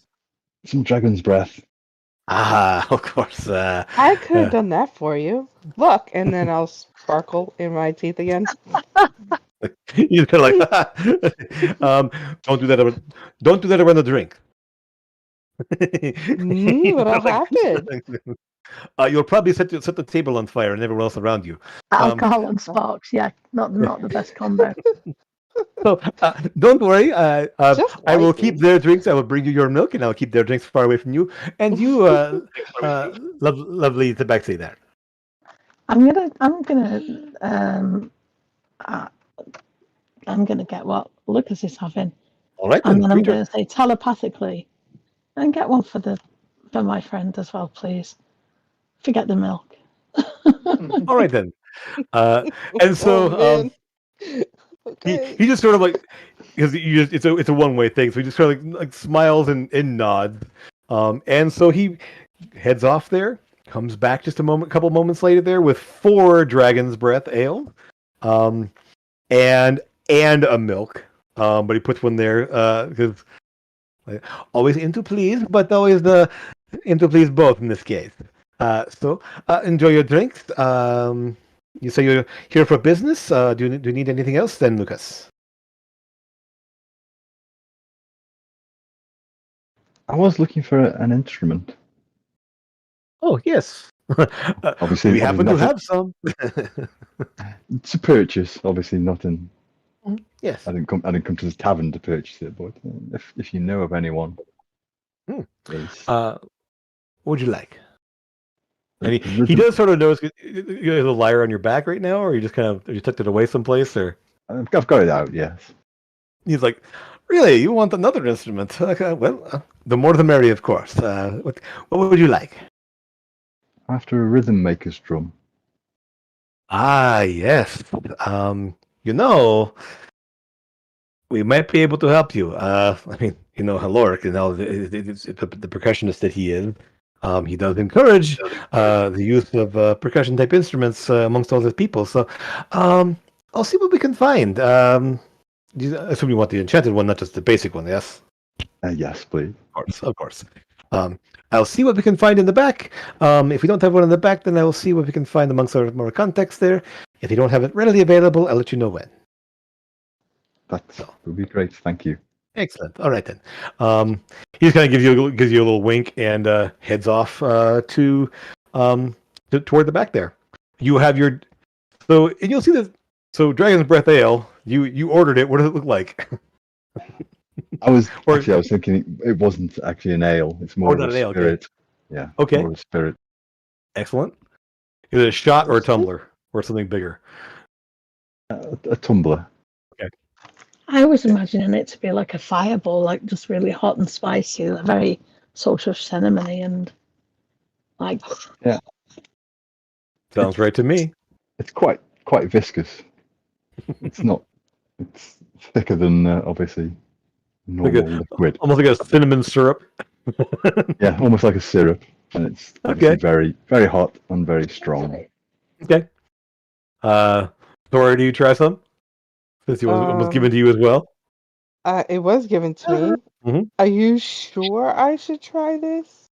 I told him to bring you one, so definitely. All right, and she'll just throw it back. Oh no. Okay. She doesn't know how to drink it. Sure. Okay. Lucas, do you sip or take a big drink? What do you think? You know the drink better than anyone else. Yeah, I'll sip it. Okay. So, Torben, how about you? Are you picking your the hefty drink there? Oh yeah. Okay. So you take a good long drink out there, and it's, like I said, it's a little bit thick, not quite syrup, but it's like definitely it doesn't like slosh in the thing. It's sort of like, and so you kind of drink it back there, and how about you, Amethyst? You're just gonna Neck it. Okay. So, I would say, Lucas, you sort of smile as the three of them just throw it back, and you can't help but okay. I need all three to give me Constitution saves. Of course you do. Mm-hmm. Thora, I need you to give it to me with disadvantage. No, Yes! disadvantage. Because reasons. Because reasons. Sorry, I rolled Constitution instead of a save. Hang on. Oh, it's Same. I I'm didn't see your rerolling now. Oh, I see it there. No, I got a 7. Okay, yeah, I see it there. All right. Okay, so sorry. 18?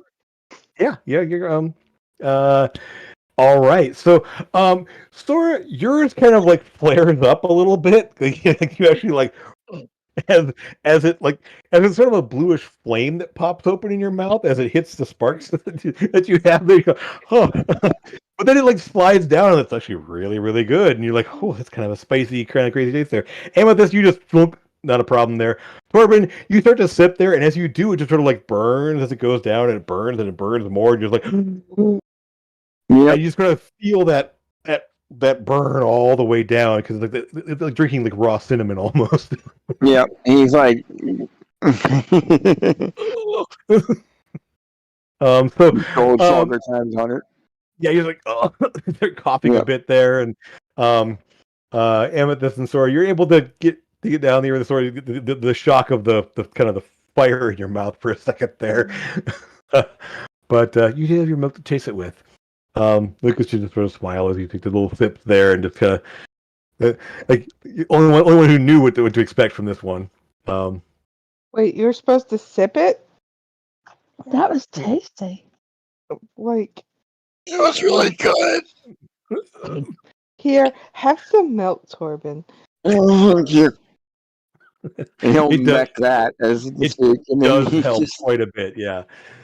Eases the burn quite a bit there. But he wants to like sound like a full grown up, so he's like, yeah, that's good, and he's trying not to like show like physical signs of the pain he's in.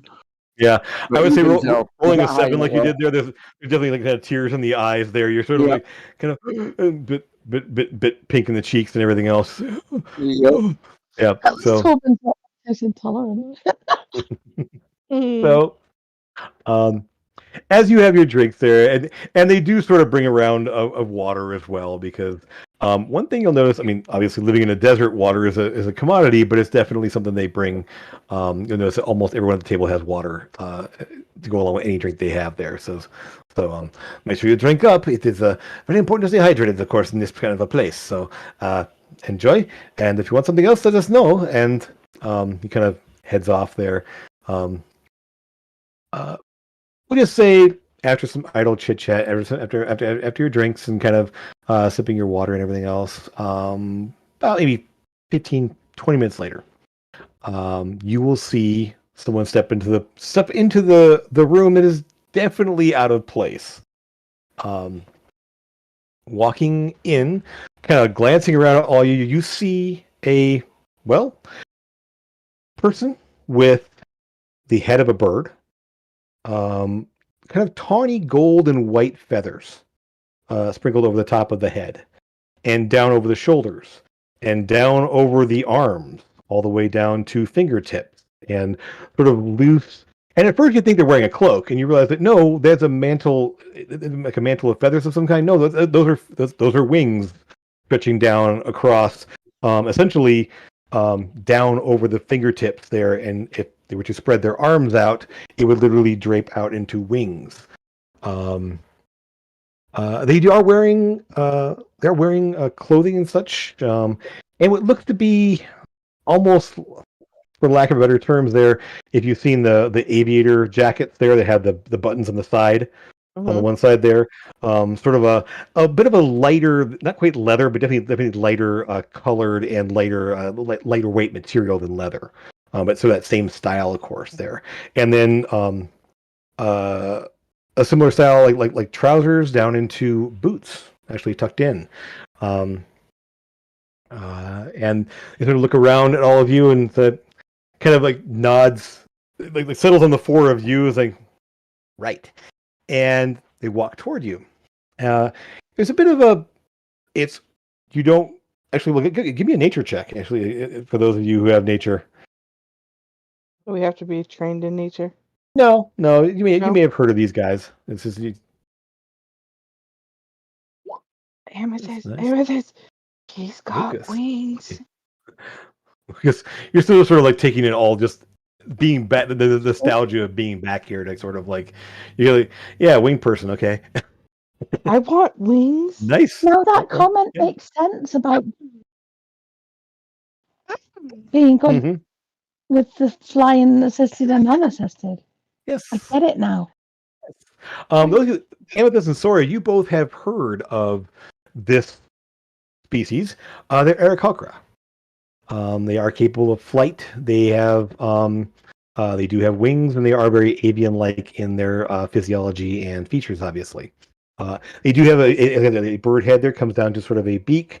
The eyes set back in, gets the tawny gold and yellow and white feathers all the way down.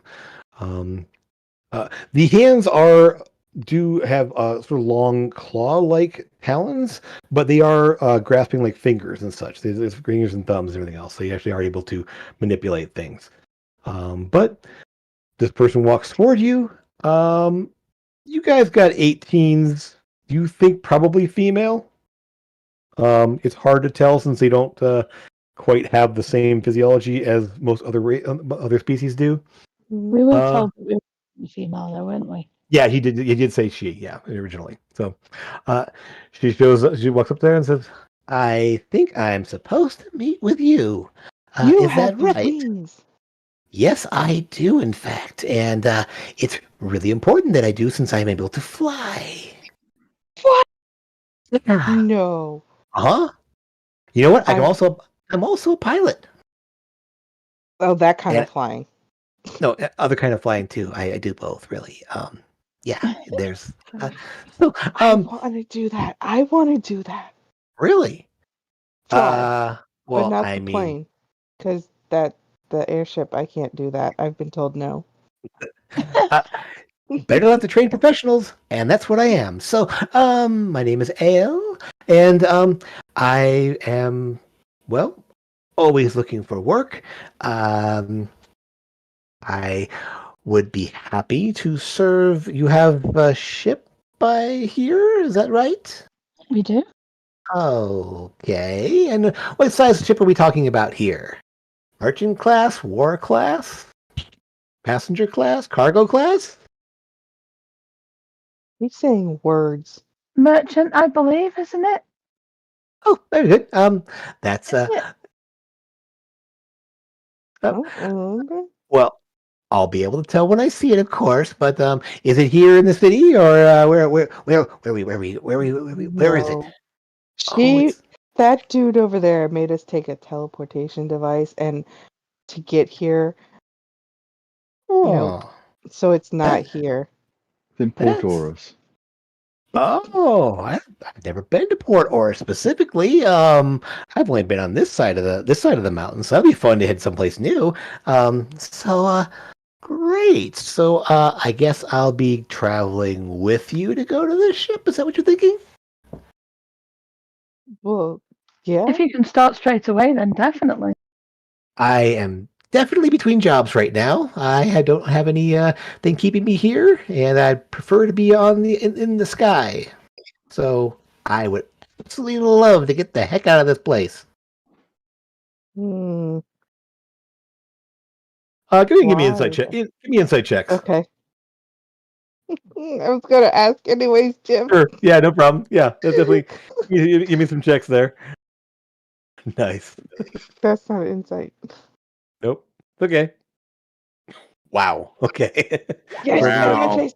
I You had tell me all 20 about and it. exploded over the Oh. head. It landed on B and was like, nope. And I'm like, Nope. Yep. this still not terrible. Yeah. Don't forget reliable talent on that one. So actually, is it an 18? Oh, you yeah, said? so it's a 14, and yeah. 14? Okay, yeah, that's right.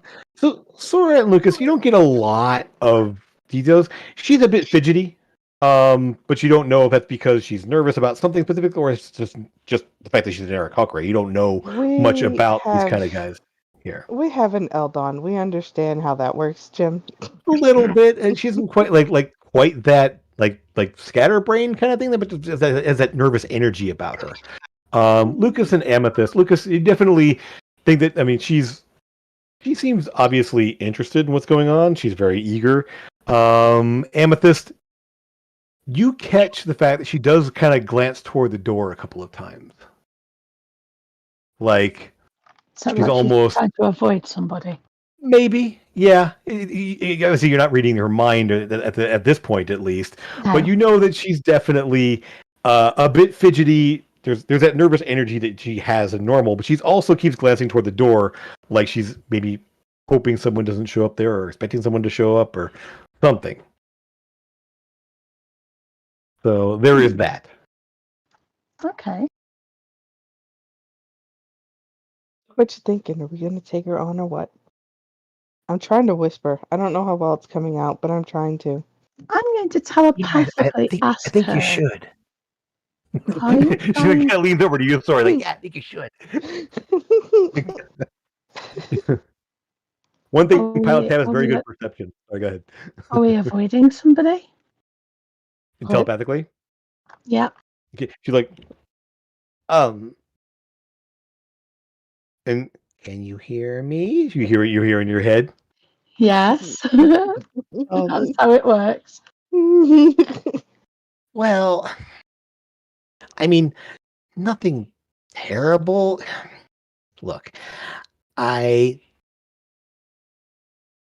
don't want to be here anymore because there's people that don't, well, let's just say that they want me to do something I don't want to do.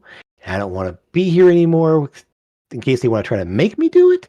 And so really it's more a matter of I would love to leave and go someplace with brighter skies, different clouds, and some new scenery because this desert sucks. Is she saying that out loud or in her This head? is telepathic. So yeah, because Okay. yeah. Okay, Yeah, wait. I don't know. so She just- could be answering out loud. I don't know. Yeah, and then, since she answered it telepathically, she was asked telepathically. So, you guys all know well enough to know that she's actually thinking something because there's sort of a pause in that, and the nervous energy sort of stops as she's looking at Amethyst while she does this. Like, yeah, but this is obviously like oh, you. And so, like, oh, Amethyst must be talking to her is what you all realize. Hey, Pokey, what's going on? And I get the idea that she's actually genuinely just trying to avoid. Yeah, with a 27 insight there, she's you don't get the impression that she's in trouble based on what she's saying. She just wants to avoid some people and get out of this place as it's not very comfortable. There's obviously more to the story, but she's not elaborating to that point there. She just doesn't. Yeah. I will telepathically say to the others that I think we're good. Hey, So, are you happy to take her on? yeah. Great.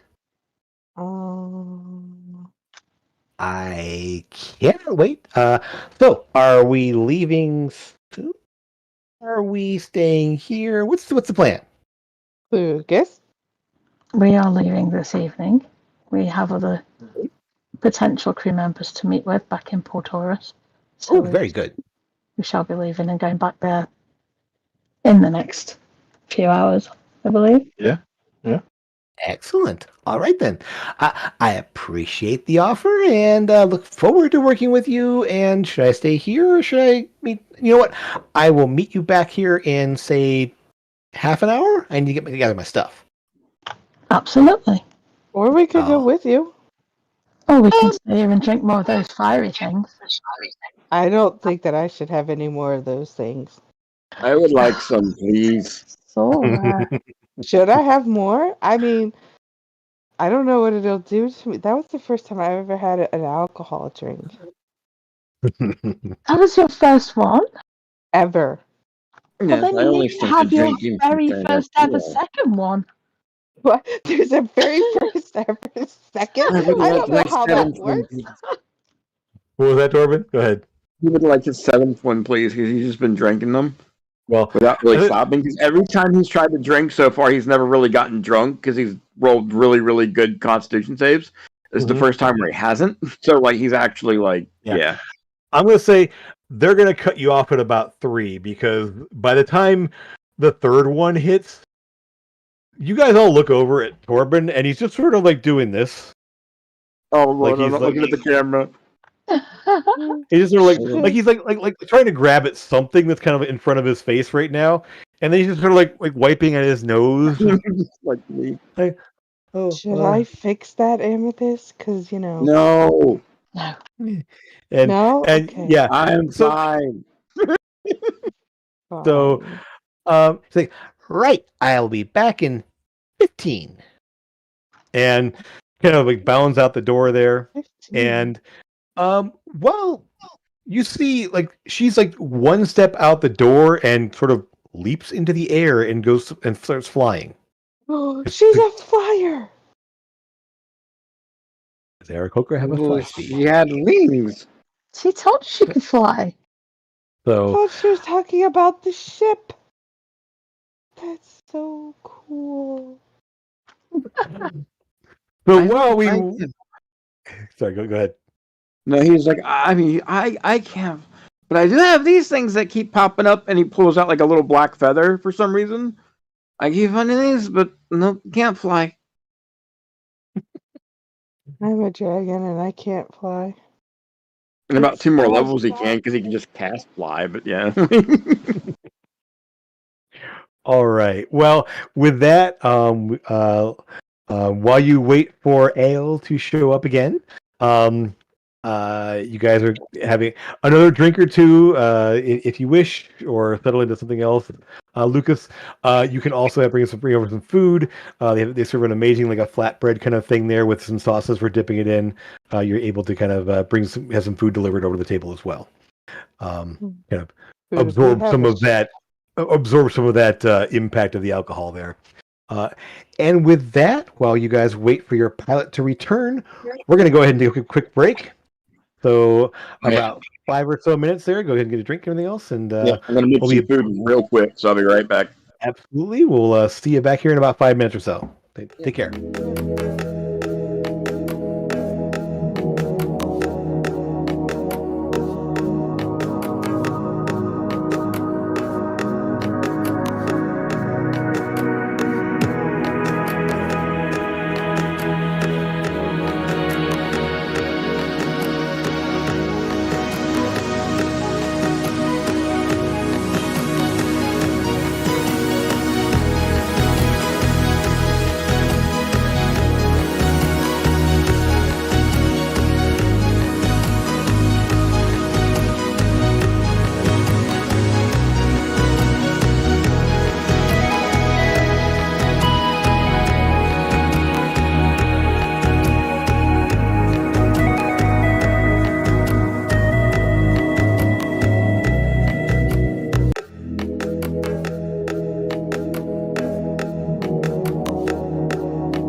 Hello and welcome back.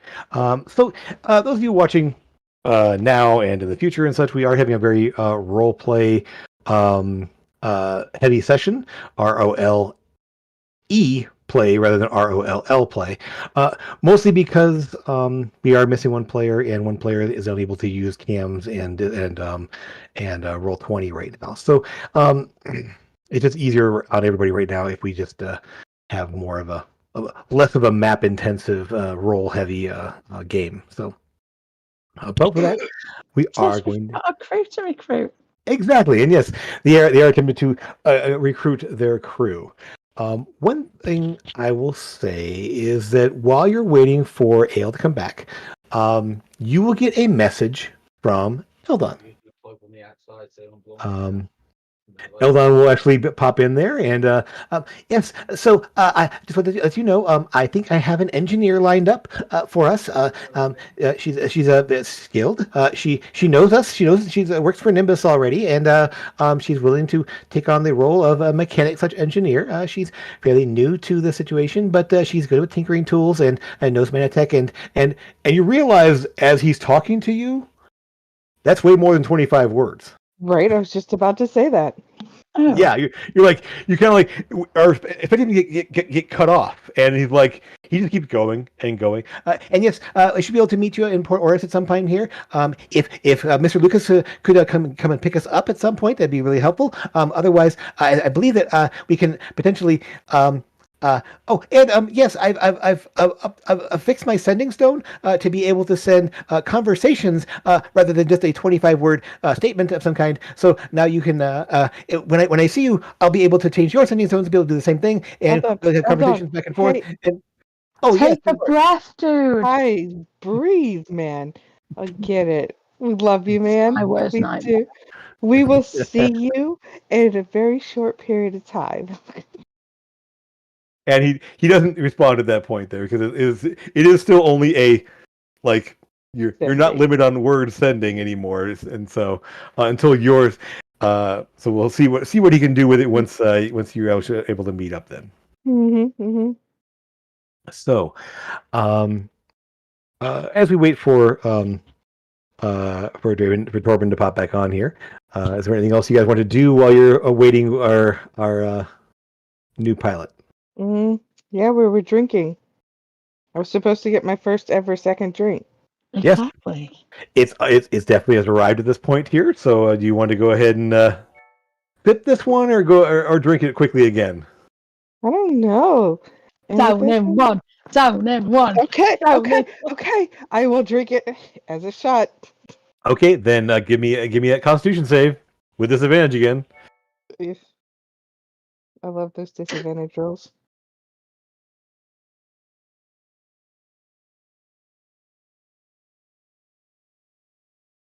Oh wow. Okay. Ah. So you literally just, and this time there's no sparks, there's no flame, like you're ready for it there, and it just goes down, and it just goes down smooth. Just, Ooh, that's nice and toasty. That's really good. And with this, are you slamming a second one yourself? Can give me a Constitution save. Yours is not with disadvantage. Do it, do it, do it. Nice. Yeah, just seasoned drinkers here right now. It's like Torben at this point is just sort of like is not quite like passed out, but just sort of doing that sort of like head lolling to the side thing as he's just sort of like drawing little circles on the table. Just sort of like. Are we sure we shouldn't help him get just a little bit better? Yeah, maybe when it was time to go. Oh, and Torben is back. So, yes. It wouldn't let me. I was getting so mad. Like my food's done. I just warmed it up and stuff, but like it wouldn't let me connect. I was like, ah. Well, just yeah, you're finishing off your second round. You had your third drink. They're finishing off their second drinks at this point. And who has a sending stone on them? Me. Okay, so Sora, that message came to you basically. So and so while while you're the drink is there, you're just sort of like and then once it cuts off, you're finally just like down that drink there, and you can let them know what Eldon said at least. The fact that So, Eldon spent forever on a sending stone, so he fixed the sending stone to say more words, and he said he's got somebody ready for us back in Port Oris. Okay, Raven's the Crest? first half of that sounded like my worst nightmare. Yeah, yeah, Half, because now he can just do it whenever. maybe you can have a look at my sending stone too, and yours. Oh, 'Cause he said he could fix that. Yeah, I forgot that Right. part. Mm-hmm. nice if I could do what I do with Elia, with others. It would be Yep. nice if I could do that too, because and she'll Mm. giggle. How drunk do I think I am? You're tipsy at this point because you Mhm. made both your saves really well. So first one was a little rushy, Mhm. but that second one was a solid. So you're not like you can feel it. You Mhm. feel that sort of bit of lightheaded fuzziness there, but you're not like dizzy or anything else yet. It's just sort of like just wow, this is kind of nice. Just how think do you drunk I am? Exactly. Yeah. So I was thinking at this point, Sora's probably a little thinking happy thoughts, Sure. Mm, boyfriends related. yeah, bit loved up. Mhm. And one thing I need to send something to you real fast here, Lance, because I realized something I needed to let you know. Uh, Oh no. nothing bad, just I hate it when the DM says that, and I'm like, I don't remember sending you anything to have you send me to send stuff. Just as long as Sora doesn't get really drunk and start flirting with everyone in the bar like Laura's character does in her other game. You don't know. I'm not having that. You don't Gordon know. couldn't flirt if he wanted to. Sora's not drunk yet, so like, you don't know. okay. I mean, Yeah, think about it this way: she's very flirty with you. hmm I know. So So, so yeah, a little Maybe thing if there. we Just got him something drunk more, she let us get away with more. what was that? I said maybe if we got Sora drunk more, we can get away with more. mhm. There was plenty. What are you talking about? That What are you talking um, so, if there's anything else, we can go ahead and while you're some food has arrived, you're eating some of that food there, and it's very sort of flavorful. Again, it's sort of like non-bread kind of thing with there with some various dipping sauces, the varying like savory to sweetish kind of tastes and such. So you're able to kind of pick and choose whatever flavor you like there, and just the flatbread kind of things. How long has it been since we were eating glass when we were in the talking with the It's been potential? it's been about 4 hours or so, roughly. Yeah, Right. so that was around like 11 o'clock or 11 o'clock, maybe noon. Now it's about 4 o'clock at this point. So, Oh, um, second lunch. Let's go. yeah, so a pre-dinner snack, we'll call it. Second lunch. What are you talking about? Yep. Okay. Um, all right. In that case, while you're eating your food there, Ale will come back in, and she has a pretty decent sized looking pack over one shoulder, and almost like a messenger satchel on her left hip. You don't see any weapons on her or anything else that are obvious anyway, but she definitely has like what you assume are going to be clothing and such, and then some other personal items. So 2 carry-on bags. Designed to travel light. So she's comes in. All right. So are we ready to go? I kind of want to get out of here, and thankfully, I'd like to see someplace new, someplace less dry, someplace less with people, certain people, especially. So are we on our way? Ooh, wait! And We have she's in there, and she like grabs some of the food on the table there, and just sort of like She grabs kind of grabs one of the little non-bread things there and just bundles it all up there, just dips it in every one of the sauces, and then pops it in her mouth. Oh yes, that's really good. Cross contamination. Oh, like, oh, hold on. I don't even care at this point. Sora's gonna eat it either way. But like, do we need to go take care of somebody for you? Because No. It's more just I don't want to deal with them, and frankly, it's well, nothing bad, nothing sinister or anything else. They're just annoying, and don't want well, to we deal can with make them. annoying go away. So Uh, like, you know what? Me going away is the annoying going away, right? So if I don't have to be here, I don't have to be annoyed. I don't So, need this to come back and bite us in the butt later on if we can deal with it now. hmm, I've I got really, sparkly teeth, you do, yeah, so I see that. we You can know, deal with it. I think we're good. I'd rather just not deal with it and not have to worry about it and be on my way to someplace new. And yeah, I think it'd be fine. Do you have Alright. family here? No, Okay, so you don't need to actually come back here. no. Please bear in mind we will be coming back to Anilkaran at some point. Sure, but I won't be. I can stick with the ship. And typically the ship Can don't do have to that. deal with people on the ground and everything else. And I can just be where I want to be, which is not there and with them and such. Yes. Like, I don't That want to sounds good. push the issue, but like, you seem pretty stressed about these people, No, I'm not and stressed at all. What are you talking about? And it, you're a part of our people now, so we help our people. I appreciate it. And if it ever becomes an issue, I will let you know. But this is more just a thing that I just do not want to bother with, and do not want to have any more to deal with if I can help it. So yeah, Awesome. we're all And I good. will stuff some more food in her face and in my face, and we will Good. eat our food. Yep. I doubt Oh. very much we'll be coming back to like Manulkaroon in the airship anyway. 'Cause it's a hell of a long journey. It'd be a lot easier It just is a for using bit. calculation service. Yeah, it is. Yeah, from Port Oris to Anul Karoon is going to be probably about 2.5 weeks. uh, That's Especially long. going over the Arius Mountains because these mountains are miles high. One thing, just trivia wise, that Lucas would know that Arius is the 3 mile city. It is 3 miles up. So rather difficult to breathe for ground people there, and so very few people from the lowlands ever go up that high. So Okay. yeah. Did he manage to find a drum? Or I will say he'll come back and say, you know what? I got a basic one +1.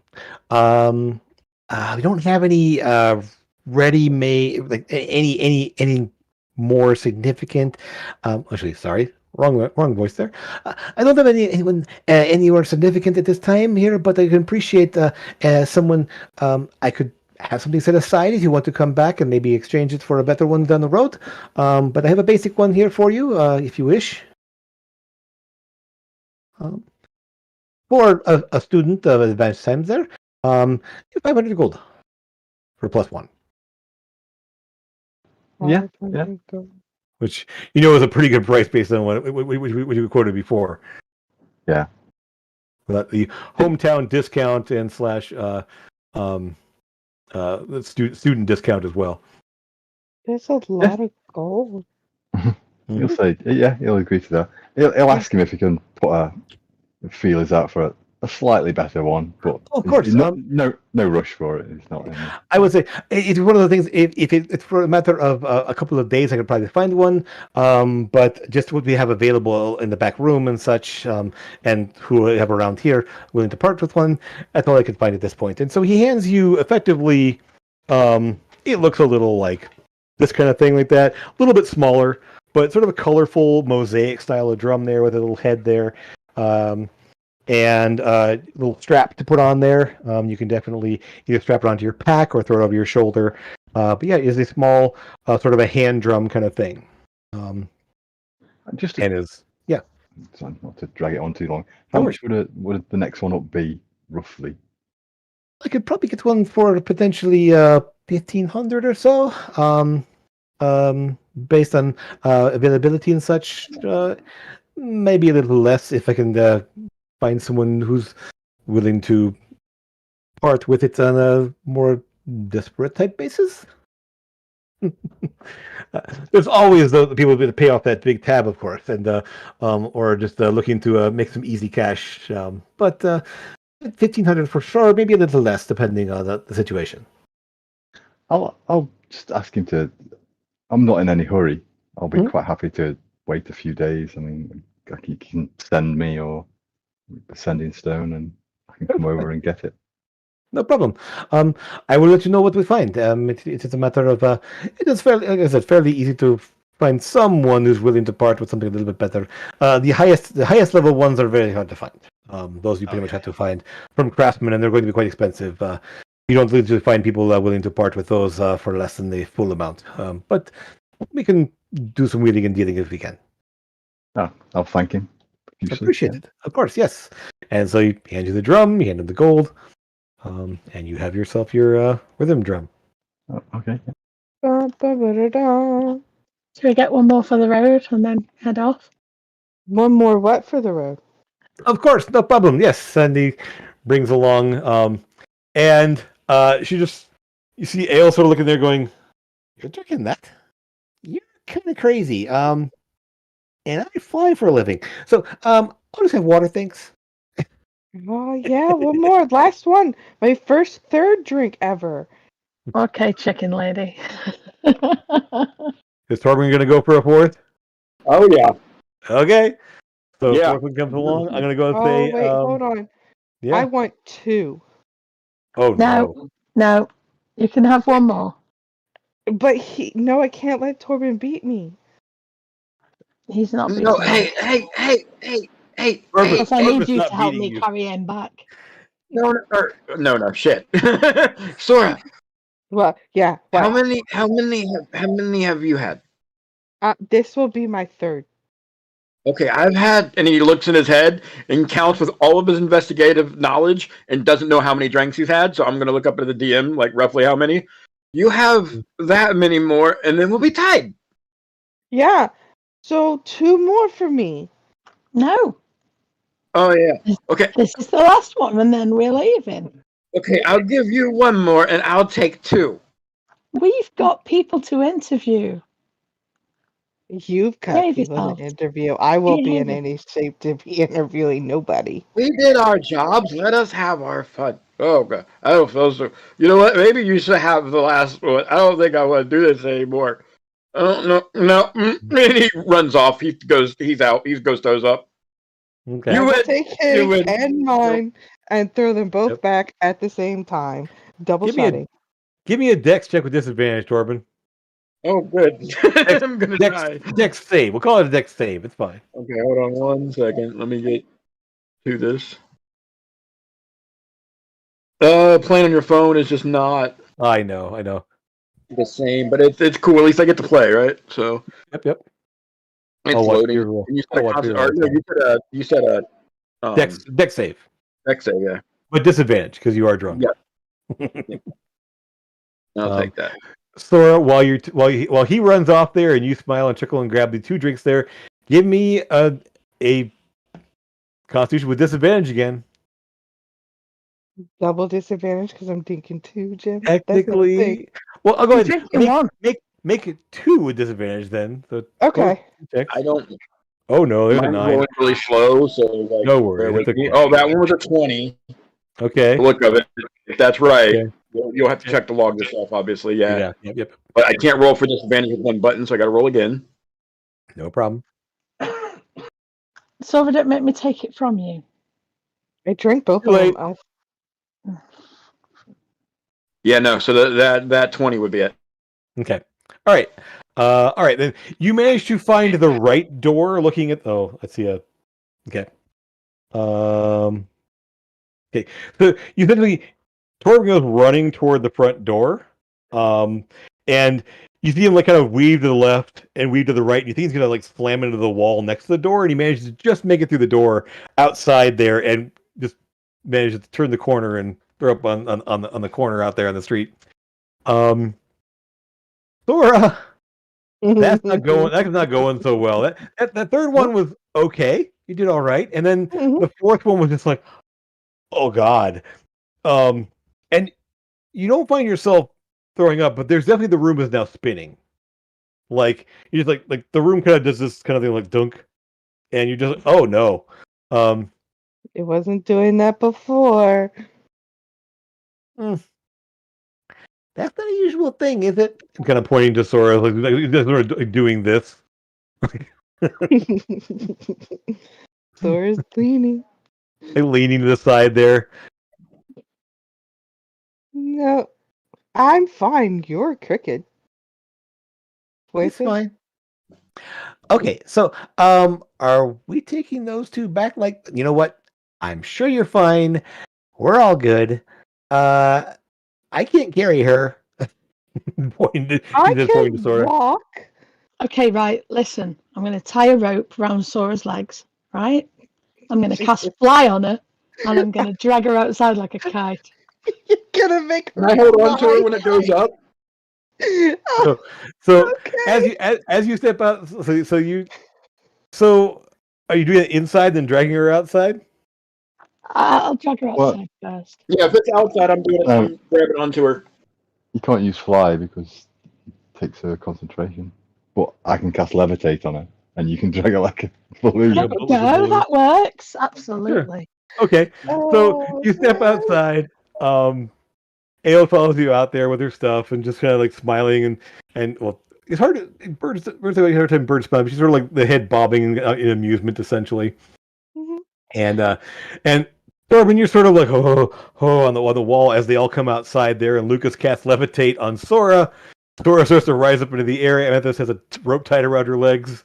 You go to grab onto Sora's legs and get lifted off the ground as well. Yeah.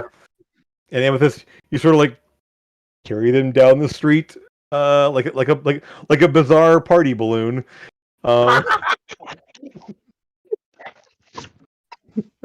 Dragon Kid, Blue Dragon Kid, and Shifter, like they can the legs they're holding on for dear life. There, you're levitating. Lucas, how high do you raise them into the air? About 5-10 feet off the ground, or yeah, not too far. Nope. Okay, so not too far up there.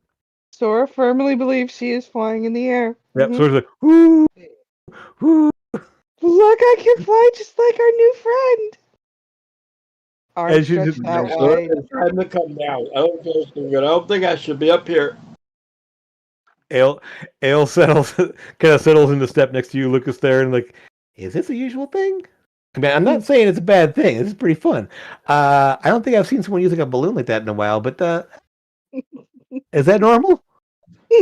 It's not normal. It's just letting off some steam after some heavy okay. thing. I heartily approve. Okay. So where are we headed? We're headed to Neverland. We're going back to the teleportation circle. The teleportation circle on the correlation. Well, Lucas, you know you could cast it from anywhere. You just need to open up a large enough open space. Yeah. So it's just it's easier. I mean, essentially, you have the gem that lets you to do it to pretty much anywhere. So, yeah, we can find a nice open space. Just yeah, you kind of direct somebody to where there's like a small like park, and it's actually when you get there, there's some kids like playing with a little like round leather ball. They're kicking around and kind of playing in the sand and kicking around there. So they're like, you kind of like, so they're like, everyone back up, come on. You kind of lay down gem. It was like, ooh, take it to me. And there's like they're all like kind of pointing up at the dragon kid and Sora and Torba Sora and Torben floating up into the air and kind of. Y'all want to see some fireworks? Breath weapon goes off up in the air. So I look at that and fall. You just let go. You have to land on the ground there. You're only about maybe 5 feet off the ground because you're dangling from your leg. So. I usually land better than that. You kind of like collapse into a heap there, like, okay. So Lucas, you pretty much get your casting ready to go there. Amethyst, it'll kind of like, I'll help him, and like, so the Aircalker helps you up to your feet there, Torben. Right. Amethyst, you still have Sora in tow. So, Lucas, where are you headed? Back to Port Oris? Yeah, obviously do a sending first to make sure they know we're coming, and then No problem. Port Oris, yeah. Okay. So the ring of runes lights up there, and then all collapses into the gemstone itself there, which then a large white portal opens up above it there. You kind of pull it through there. Amethyst, you drag Sora, pull Sora down on the rope there through the teleportation.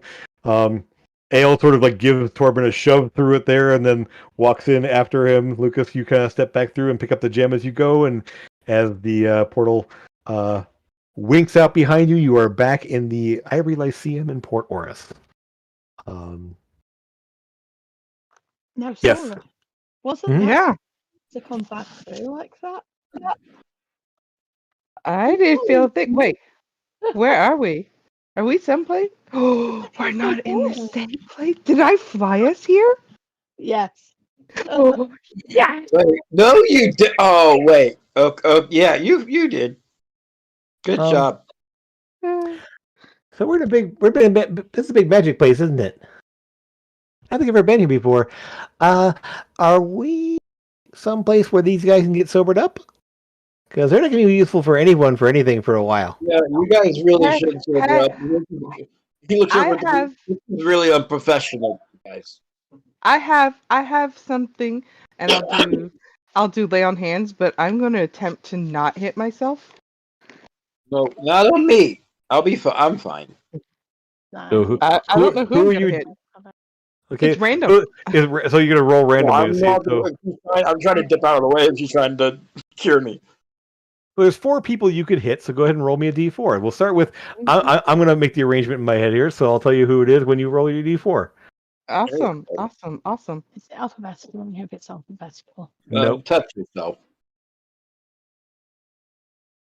Maybe not 2. say it like that. Though. Lucas. She reaches out and grabs you, and you feel a surge of healing energy kind of flow at you that doesn't do anything because you're not drunk and you're not wounded. You're just like, thanks. Okay. I healed myself. I'm all better. We can go now. Yeah, I'm fine. I just got over. I'm sorry. This is the first day off we've had in a while. I'm not judging, really. I'm not. Just I would ask that try not to do that when we're on board because it's really hard to fly with drunk people running around being falling overboard and such. So I don't think you should worry about that. No. Okay. We drink in our rooms. That's good. Right. So where are we headed now? We're going to go and talk to the chef. And Sora, I think you should definitely be with us and be, Okay. We're going to. Should I try again? Yeah. Should I try again? Yeah. I will say, Sora, you don't need to roll randomly if you kind of focus on it. You just sort of like, I will try to focus because I've been told this is important. Okay, so you cure poison essentially. Use the 5 points of poison there, and you feel sort of the inebriation. All the effects are sort of like get slowly purged from you over the course of a couple seconds there. Yeah, so effectively neutralizes the poison of the alcohol. Get the poison out, and you feel your clear-headedness comes back. You're not steady. You're not falling over anymore. You don't feel sick either. You feel fine. No, but I am not doing that again. That's not. I'm probably gonna do it again, but I feel better and thank you for that. Sorry to do it for you. She did it for herself. Do what? You said you didn't want any. Do you want some now? I can give you some. Yeah. No. Okay. Sorry. No. I said the second time she offered it, I'm like, yes, please, but I don't think it came through. Yeah. No, I had said it. All right. Yeah, no, he definitely does. If he knows it's back to being professional and stuff like that, he'll not want to, Torben, again, you feel the as Sora touches you, you feel the warmth rush through you there, and the inebriated effects just evaporate away. Like, thank you. I'm still a bit drunk, but I'm fine. You're a bit buzzed, yeah. Yeah, you're not at the point where you're like staggering or anything else like that, but you're definitely feeling sort of the effects of it there. Maybe it's a little bit of the teleportation. You don't know, but you Hence definitely the feel balloon. yes. Balloon. Am I still levitating? Unless Lucas stops Yeah. concentrating. Uh, Yeah, so you're like, wait a minute. why am I not on ground? Feet not You're touching the flying. floor. I I think it's am something you flying. drank. Was it? But Maybe I you're still can't. drunk, yeah. Oh, okay, okay. I will try my hardest to be nice, and then you will see her concentrate through this whole thing. Very What are you hard doing? focus. So she's focusing on I'm, trying to not levitate anymore. What are you, I'm walking with the people to going wherever we're supposed to be going. Lucas? Do you let her down? Yeah, I'll let her down, yeah. Okay. So as you're like focusing there, you feel kind of the you kind of as as Lucas stops concentrating, you just kind of settle like and you feel your feet touch the floor. Um, did I do that? That was fun though, I wasn't it? can't do that. Yeah, it was fun. It was lots of fun. Good. I'm not in liberty to tell you that I'm gonna do it again though, because that was So weird fun. so by the time you guys get out of the tower here, and Janan's still back in her office, so there's nobody here to really greet you for the most part. There's a couple of attendants that are there, just making sure that the circle is clear and everything. Essentially, the people that you messaged. They as you leave, go back into the lift and go back down to the ground floor. Ail's just sort of like, wow, this is different. Wow. Huh. This is Port Orange, you said? Okay, great. Okay. Yeah. And as soon as you step back outside, there's all the people flying around, and all this. It's like, oh yeah, this is cool. I like this. Um. So, but I'm not taking the guys in here because I don't know where I'm going. So I'll stick with you guys. Um. Good So idea. yeah. So We're gonna go meet our chef person? we're meeting a Or Okay, it's a. I mean, I having someone on board who can cook is always a good thing. I've never really had someone I would consider a chef on board, but sure, why not? She's definitely a good cook. Well, good. Really. Huh? He just enunciates that she really is. Yeah. He's still eating those ribs that he got. you have food left? I want Yeah, more. I have like at least like 4 more. Do you want some? He was Yeah. bringing some back Here you for go. Eldon, but he's eating I a don't lot as think well. he's gonna get any. We have more. We have that here. So Here, as we you have as that. you walk along the street there, munching on ribs and such, and um, you head on down to the Tumbled Tankard, right around this spot here. So just a few blocks south, really. You get there roughly around 5:30, almost 6 o'clock at this point there, and the streets, while they were busy, people like bustling around, shooting around, and everything else. What day is it? It doesn't really matter. This is a fairly busy time Wednesday. everywhere. Yeah. It's hump Uh, day? Water's Day. Um, you will see just while the Temple Tankard is not, again, it's not quite into its like full party time mode. There's definitely a lot of people. It's fairly crowded. And the music that's playing isn't the driving crazy dance beat kind of thing. It's kind of music that was playing there. It's actually just something a little bit more lively and but more like mellow. While it can be heard, it's not like shaking the walls or anything else or causing people to like jump up and down and everything. So you can hear the music going there. You head on inside, find yourselves a table, and yeah, it doesn't take long before Una arrives with a half-elven man who's slightly shorter than her, and she's like 5'10" or so. He's about maybe 5'7", couple inches shorter.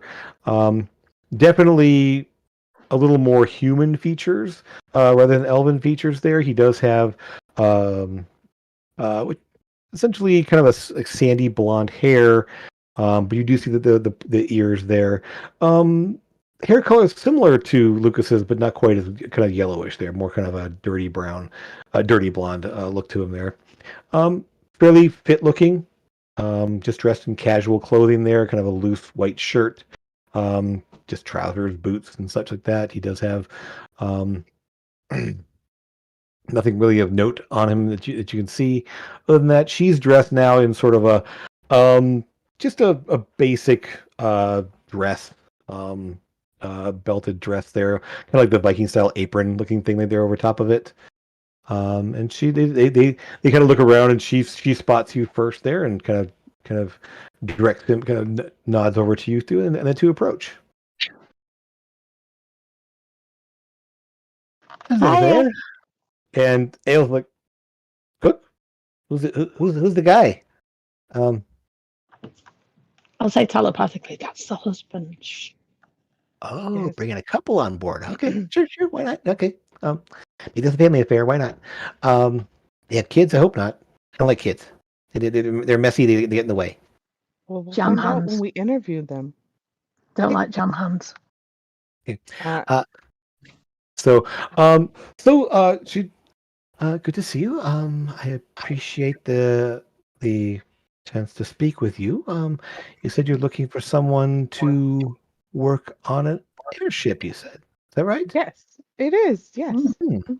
And you will take note, Lucas and Amethyst, with the higher passive perception, passive insights there, that he sort of like, almost like he, as she says, working on an airship, he almost comes to attention.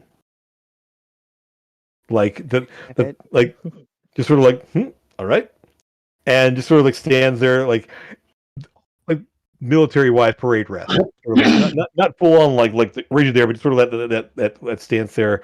You expect from maybe a military person who's like at ease position essentially. Says, this is my husband Amir. He is he has served on a number of ships as I have not officially served on an airship, but I have worked on naval ships, and I would. But he has experience. Potentially, if I'm going to work, I would hope that he would have a position as well. Well, I think that could be arranged. What are you good at? I have served. I have served as bosun, and served as first mate on a merchant vessel, ocean merchant vessel, and then served as bosun as well on an airship. Most recently, passenger liner. Oh, hey, by chance we're looking for a first mate too. We just got our captain hired. He was a first mate, and now he's going to be the captain. And a pilot. Pilot. And Hi. pilot. Her. Yeah. Yes. Hi. And they both Her? kind of look like, and they kind of like, both of them sort of looked confused and like, and he's like, well, and I see. By your coloration, I assume you're from the southern areas mountains. And she's like, sort of like, yeah, that's right. You know your stuff. I've been around. So, yes, this could be very good. Yes, I know. This is always tricky when you're bringing a lot of NPCs that have to talk to each other. So, so, well, and she looks at you, and he's like, she kind of nudges him. I would appreciate being able to serve on a vessel. I assume it is what size vessel we are we talking about here? Merchant airship. That's what I'm Very told. good. Okay. Very maneuverable. Very excellent. Very good. Well then, I appreciate the opportunity. We can have our belongings ready to go. We don't have anything. We don't have a lot, really. But I could be ready to. We could be ready to go in a matter of a day or so. You don't have kids, do you? No, And and then having anytime soon? no, not definitely not. You're in. And The And Terminator she's sort of factor for you. Okay. like Lucas. It's one of those things that's like you had spotted earlier that she's quite a bit. You're not sure how old she is for an elf, but she definitely is not is. I wouldn't even say past her prime because elves don't really age like that. They just sort of like stop at some point. um, Mm-hmm. um, so they definitely, but like no, and you sort of get that impression of, come on, I'm way past that. Mm-hmm. um, it's just sort of that sort of the tone that you get, Lucas, or that knowing what you know. Um, he's as a half elf. You're not sure how old he is exactly. Half elves are hard to determine because they do live longer than humans, but they don't really age like humans. There, Nils. I mean, he's showing his age, but he's like in his 80s at this point. So he looks like he's in his he looks like a middle aged guy, but he's in his 80s. So, Good. shall we? And she's like, well then, I guess we can discuss terms and such. And he's like, oh yeah, of course. Right. Maybe we sit down and Of course. We need food. okay. I wonder why you're So standing up still. yeah, We like, actually saved he was some still for like, our dad. We don't have that much left. no, I think she's like, no, not a problem there. And she kind of she actually like reaches over and she kind of like beckons over a server and just lays out an order. Like she knows what's served here. Like she just like, okay, we'll take 3 of these, 2 of those, 1 of this, and a round of the ale to go with that. And milk. I'll take juice, please. milk, juice, waters, of course, all around. And so she like orders everything for the table. Nice. Nice. And then sits down. She's like, That's I'll pay awesome. for it. I will like pay not for having it. to make decisions. Half my This life cook like, is Ale- really good, you guys. Ale leans over to you with this thing. Are you sure she's not the captain? no, she's a married lady. That's how it goes. Oh, okay. Yeah, so, all right. Married lady, and so that's how it works. Yeah. Sora's got a lot of learning to do. So the food shows up there, and it's sort of like it's a mix of a lot of things, and it's all it's I mean it's food that's here. It all goes really well together. Like all of the food complements each other. The ale complements it all really well. Like she knew exactly what to order that would just taste great as served together for a group of people. So I mean, as you've been here a number of times, like I didn't know they had that on the menu. Like, This is the 4th meal today because we Yeah, I was going to say that. yeah, as before we came out. It's just 4 thieves. We need to have 11 thieves. exactly. Come on. Yourself being a little bit like, Yeah, dude. Like, you haven't eaten this well in a long time because you've been on an adventure and Eating you rations. and you had Galley Joe's cooking for at least a couple of weeks there total, and just like Ugh. and it's not bad. Like I said, nothing But that it's Galley just Joe's not, makes is like, bad. It's just not good. Like it's just like oh yeah, this is all right.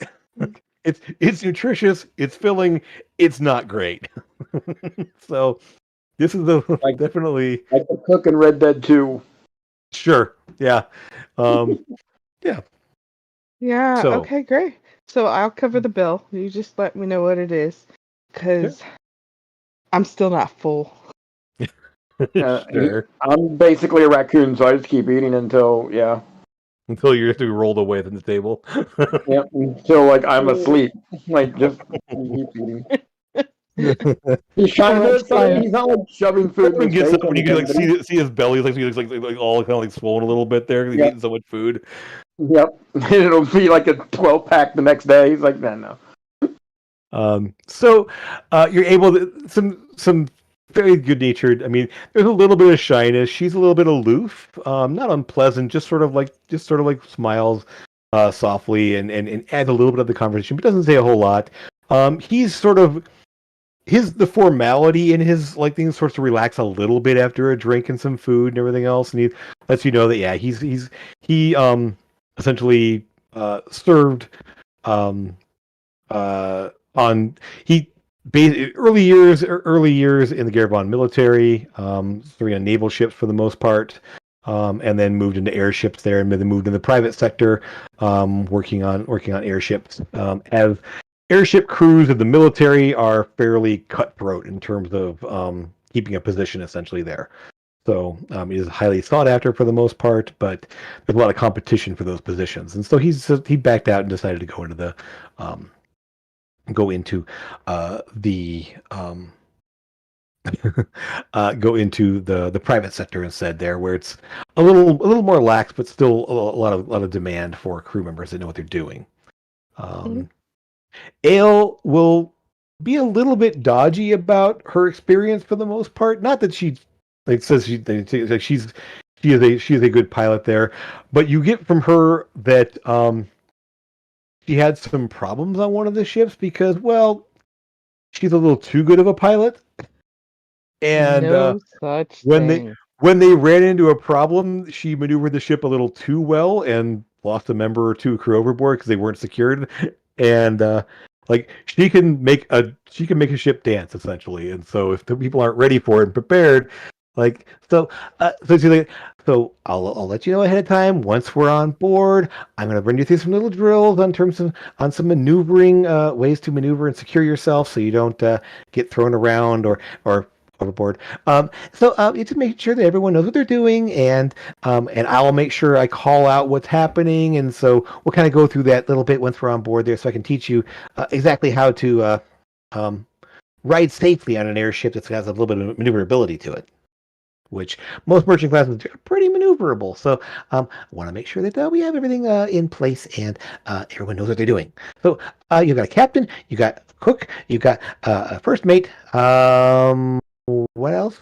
You have We need a Lookout? quartermaster. We've get a got a lookout. lookout. Quartermaster. That's always useful. And the first mate, the Emir is like, yeah. We don't have a Oh. navigator. We need a navigator. We do. But while we're all sitting and eating and discussing things, I'm gonna pull Chesty out. Oh God. Time for him to eat. He needs to eat too.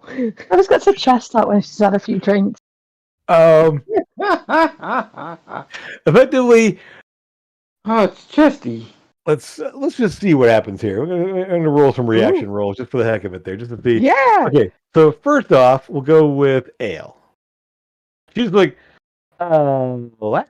What's that? I don't know. Una's just like, just nods, completely not phased, like, interesting. And her husband, however, Amir's just like, I know what that is. What? And he like, backs away from the table, so he's like, This is weird. Wait till you see us Pegasus. Oh dear God, Bertie, you need to word that differently. Who has a I was just like, is that a euphemism? See, exactly. So this is Chesty, my pet mimic, who's given to me by a friend of mine, and I was asked to take care of him. He will eat whatever you give him, but he won't eat people unless I tell him to. Well, he's a little, it's a little small to eat people. Those things get quite large once they're fed. This must be a very young one, isn't it? He is. He needs Okay. to get more food so he can get stronger and better. Of course. Easy to cook for that. I'll make sure I set aside table scraps and such, and any cuttings and leavings, I'll make sure I leave a little a bucket there in the kitchen that you can pull from anytime you wish. Oh, you will love that, won't you, Chesty? Chesty's getting fed the bestie. and he doesn't never doing something with my heart. Yep. And you're hearing food good in your head. Yeah, food is good. We're on 40s. You gotta catch up. Okay. All right. So what you'll see, at least a couple people in the bar, because I mean this is a bar and people are walking by. At least one person walks by and like sees Chesty on the table and like backsteps, like stumbles away from like and just like obviously knows what it is because it's a chest. It's eating something. So, and there's a wild look in his eyes, like, then it kind of like backs away really quickly from the table there, stumbling and bumping into somebody else who spills their drink, and then. I just imagine like the prehensile tongue coming out and like swirling around something and Yep. pulling into them. Yep. So, and so obviously the guy had looked at the adventurer who's seen a mimic before, and maybe had some bad experiences. Oh, I I'm sorry. had a bad experience. You want it to He's a look like good something cookie. else? We can. Yeah, I mean, but you haven't tried to have like encourage it to look like anything else because it just kind of the default is like a little chest. So, Mm, It can turn into a chair that you can sit on. It can turn into anything. yeah, I mean, well, maybe Inanimate not a object. chair. I wouldn't Chair might recommend sitting on be him. no, because You I trust can't what be I know. responsible for people who sit on him and then he eats them. I've almost lost So- my ass a few times in this party, but not quite like that. Maybe we can turn him. We could teach him to, I don't know, be a table. Table would be nice. so like, and so like, it sort of like shakes a little bit there as you kind of think table and like, and it like basically goes, and you see it kind of like this, and it moves, it kind of like morphs into a table, but it's, I mean, literally yay big. Like Mhm. it's like a table of the size It's like for the pizza table inside the pizza box. Yeah. not quite that small. It's like it's still like the size of like this, but it looks like the table you're sitting at. Only it's sitting on top of the table there, about yay big. Cute. That's cute. We can get and little chairs. it like, and you see it, and those of you got kind of watching it there, and it's kind of sitting there for a moment there. At one point, just sort of like one of the table legs just sort of lengthens a little bit, and grab like a little like piece of food off one of the plates and pulls it back in. Good boy. Me too, Chesty. Chesty. Me too. But yeah, eventually Ale and Amir sort of like, okay, whatever. Like, seeing that's not actually going to smack into somebody and eat their faces or anything else like that. Just sort of like, okay, this is a little weird, but sure. And pretty soon after it has a couple more bits of food that have been unattended for a moment there, it ends up settling back into its like chest form and just sort of like slumps and goes to sleep. And you just like, I'll pet it sort you. of like squishes and moves as it's sleeping. Not quite I'll pet snoring, you. but enough that you can kind of hear it. Put it back away. Put him away. I'll give him a couple pets. And Put him away. Una just, adventures. Always a surprise, aren't you? All right then. So, what is the plan? Are we going to get to our? When are we departing? When are we meeting the captain? You said. What is the plan? I think we're going to take you guys over to the ship now, and then we'll leave tomorrow. Does that sound like a As long as plan? we've got the rest of the crew. Right. All right then. Okay. Well, in the case. Well, actually, we'll go and we have our house. We'll basically put in the morning. We'll actually put in our notice that we're going to back out of our lease on our apartment and be able to meet you in the morning. Let's say. Rather than sleeping on the ship tonight, we'll sleep in a bed tonight, and we'll meet you where tomorrow. Well, if we take you to the ship now, you can see it, and then you can meet us there tomorrow. Oh, it's reasonable. Okay. It is getting dark outside, though. If anything, you can see where you work. We can escort you if you don't feel comfortable going anywhere. Okay. Well, but I'm game for being on the ship. That's no problem. I don't have a place to stay here anyway, so what the heck? And so, you guys pay. Where you pay up the tab there comes to about 24 gold total, roughly Yep. for everyone, and I got drinks and it. food and everything else. Mm-hmm. I can't remember where we got the ship. Where did we? It In the is water. Up in the top, water yeah. on the shore, right above the airship yards outside the city. Oh, Bernie knows, but Amethyst has forgotten. Yes. Because she I'm- just had an ale after having 3 of those other things. Yeah. You're definitely feeling it now. You're like, oh, but you had a good amount of food though, so you're not on an empty stomach or anything. So it's not No. like you're not feeling sick. You're not feeling to the point where you're going to be like passing out, but you're definitely feeling it at this point. Yeah, Okay. Nope. I don't think we're planning. very believe. I don't think we're planning to go anywhere tomorrow in the airship. We're not literally planning to go anywhere, are we? Really? Not Yeah, we had a couple near places future. we wanted to go. Well, in the remember, airship. remember, Sora's going to meet your brother Yeah, tonight or tomorrow. or tomorrow. Mhm. Yep. And then like we wanted to go someplace on the airship with Eldon, but we had to wait for Eldon. I thought you wanted to do some training while you were here. Oh no. Not No, you. I can't. It's everybody done- else, wasn't it? Yeah, they've done some. So you've been in Port Worth probably roughly about a week at this point there, because all the things you've been doing here, it wasn't all done in a day. So you've been at least a week, just like shopping, working on things, going to the bank, doing all this stuff there, starting to look for a crew and getting some feelers out there. So literally, this has been like you kind of had to make a plan on what crew members you needed, and so it's been sort of a week of just doing stuff there. Lucas spent a lot of time with Alindra, obviously. How is that going? Fine. Okay. Yeah. We're getting quite close. Okay. Yeah. Okay. Mostly it's like is there any rockiness we need to know about, or you tell me. Rockiness? I don't know. It's been. Are you So, having I ice mean- cream up there? Come on. I mean, you're typically been sort of seeing each other now for about 6 months, 6 7 months. So 'cause it wasn't that. So just saying.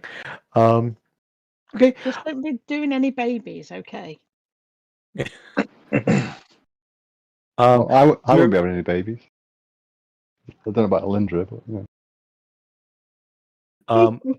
just to remind you, there was talk potentially of doing something with the coin that you have, whether you're doing it here or back in Raven's Crest or whatever. There's that as well. That was the Um, thing that we were yes. doing. So you have Uh-huh. one, and you were looking at the other coin potentially that were here. yeah. So We need to do something. We need everyone for that, though. Really. So. yeah, you want to have Eldon available for that. So yeah, absolutely.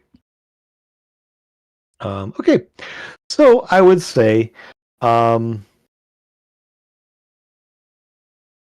okay, you escort them. They're sort of like, when you tell them that they're where the airship is, Una and Amir, Amir's like, I know where that is. I can we'll head back to our place and sort of get things packing and get the arrangements made and everything else. That we can meet you up there tomorrow. That's fine. If it's in the water north of the docks, then that should be easy to spot. And we can meet up with you and wherever you need. That should be fine.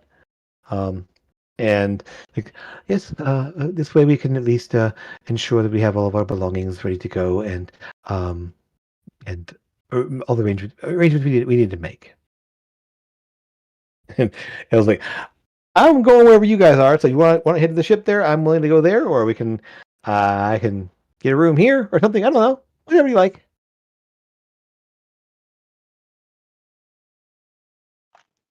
Yeah. Head to the ship. Well, it's up to you. Well, if I'm okay to be on the ship, I'll spend the time out there. Get to know the thing. Get to know her and see what she's like. And what's her name, by the way?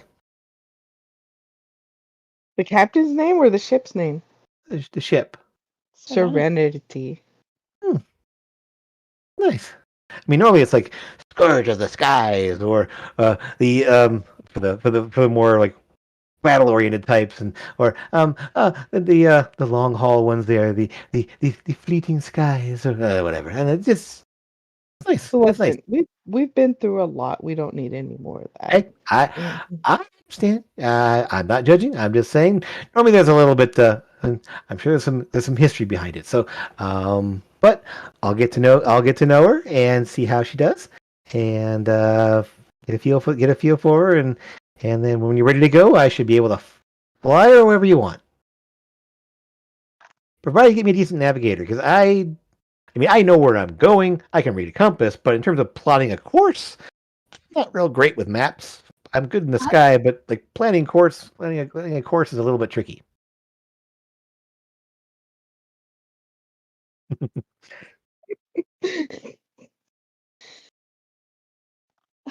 No.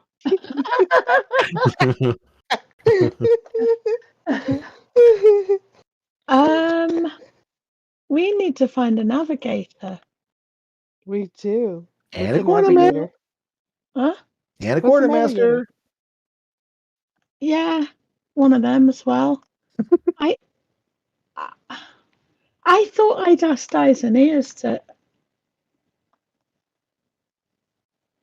about a quartermaster. I can't remember. I can't remember anymore. Oh, good. You got an eyes and ears. Interesting. Eyes and ears and wings. Okay, sure.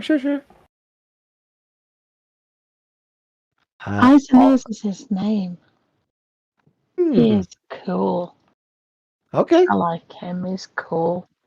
Don't forget as well, we've got the thing about the syndicate members going missing that we were looking into. There, that's something we've got to do. I knew there was something. Interesting. Well, I mean, that's who's the syndicate. Mm-hmm. Yeah. You're okay with that, right? I don't know who they are. Wait, who are they? They're just a group of Are we on the people ship? who. I mean, if you want to have this conversation on the ship, you can. But essentially, you guys are on, like walking there, essentially. We walk and talk for the most part. Mm-hmm. Yeah, walk and talk. Okay. Sure. They're a group of people that we associate with. Mm-hmm. That's not vague at all. Well, the vague situation. They are a syndicate of very helpful people who sometimes we help them and sometimes they help us. And one of their members, well, as well as Torben over there, one of their members has joined our crew. And he's really cool. Amethyst, do you need some lay on hands? He's completely awesome. Good to know. So, let me see if I can get this right here. Syndicate is a rather helpful organization. Yeah, we are. I mean, they are. Okay. Yeah. Okay. They Well, are. great. In that case, I look forward to meeting them, and any work you need to do with them, I'm sure is totally above board. It is, of course. I mean, sometimes. Like they work in the shadows. Let's say they're neutral. Okay. I see. It's fine. I just want to make sure I know what we're doing. I said all I need to do is fly the ship, get you from point A to point B when you need to go somewhere. I'm totally fine. Otherwise, so yeah, let's go. And so at this point, you guys are on the lift. We'll say the great lift heading up there, past the giant waterfall. You put on the big old metal structured clockwork things there, pistons and steam as this thing rises up 100 feet from the Did we base land up over to. here? You landed I up thought- here. I thought Yeah, so we you- landed in the water because, we failed our Yeah. saves. What I'm saying is that so you are on your way up the lift to go up to where your ship is. So, I thought we landed down here. No, we weren't in the thing. We went that was too into tricky. a hole in You guys, there. yeah. Okay, I missed you're- something. Okay. Yeah, so you ended up down here is very tricky. It's very crowded, very busy, and like flying a ship into there would be someone you need a very skilled pilot to do. So you ended up like coming up here and getting permission to kind of dock the ship up north of the docks in the river, essentially. Okay, I get So, it now. yeah. Okay. So I once you head up apologize. back there, you'll see that as soon as you guys clear, I mean, sort of, Ayla's going like head on a swivel because she's never been in the city before, and this is all new to her, and she's like, "Wow, this place is crazy." Okay, no sand, even better. Not so hot. That's great too. And little heavy, or a little lower elevation I'm used to, but I can get used to that. It's fine. And and so as you get closer to the airship yard itself, she's just like, oh, oh, wait a minute, Fort Worth airship. This is where, this is where like most of the airships in the world are made, aren't they? Yeah. Okay, and smaller than I expected, but wow, okay, this is great. And just sort of like, at least all the ones in the southern part of the world. I mean, obviously Scarlos has their own shipyards. They do different things. What? Okay, all right, sure. Let's. And then as you come around, and she says, "Oh, How do you feel about goblins? never dealt with them. Okay. I mean, Good. as far as I know, they're just people, right? I mean, I don't know. I mean, Well, that's debatable. Well, yeah. I I mean, hate them. okay. I mean, Hate's such a strong word. I mean, Strongly dislike. I know there's a lot of them in the world, and I'm sure they're not all terrible. I mean, especially ones that I don't know. I know a little bit only on the fact that I've flown around, and I don't. This is one of the first times I've been this side of the Erie Mountains, really. So I haven't dealt with them very much. There are some in the very southern portion of the East Coast. I know there's some tribes and such that live down there. As far as I know, they're pretty nice. I don't know. Most of the ones I've met have tried to kill me and my friends. Oh well, They weren't very nice ones. that's unfortunate. Okay. Some of them No. succeeded. He died, and she died, and our other friend Eldon, he died. It was horrible. Like As this I held thing. I have a hold of Amethyst because she's riding on my back. Yeah. I'm going to put 5 points of Leon into her. There you go. It just, Yeah, it just go, that- all that wooziness goes away, and you sort of like blink a couple times, like, oh, you feel better now. Like you didn't realize how much the world was spinning until it suddenly stopped spinning. Yeah. Okay. Cool. Mm-hmm. That's useful. A little bit. Tell me about it. Okay. And so when you come to view center, you say, oh, wow, that's gonna be a lot of fun. Large, but ooh, that'll be that good side sails, two masts. Okay, yeah. This is gonna be a fun one. Yeah.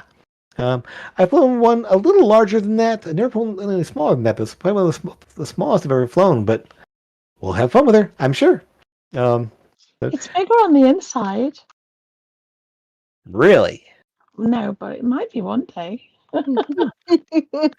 Well, permission to come aboard? Permission granted.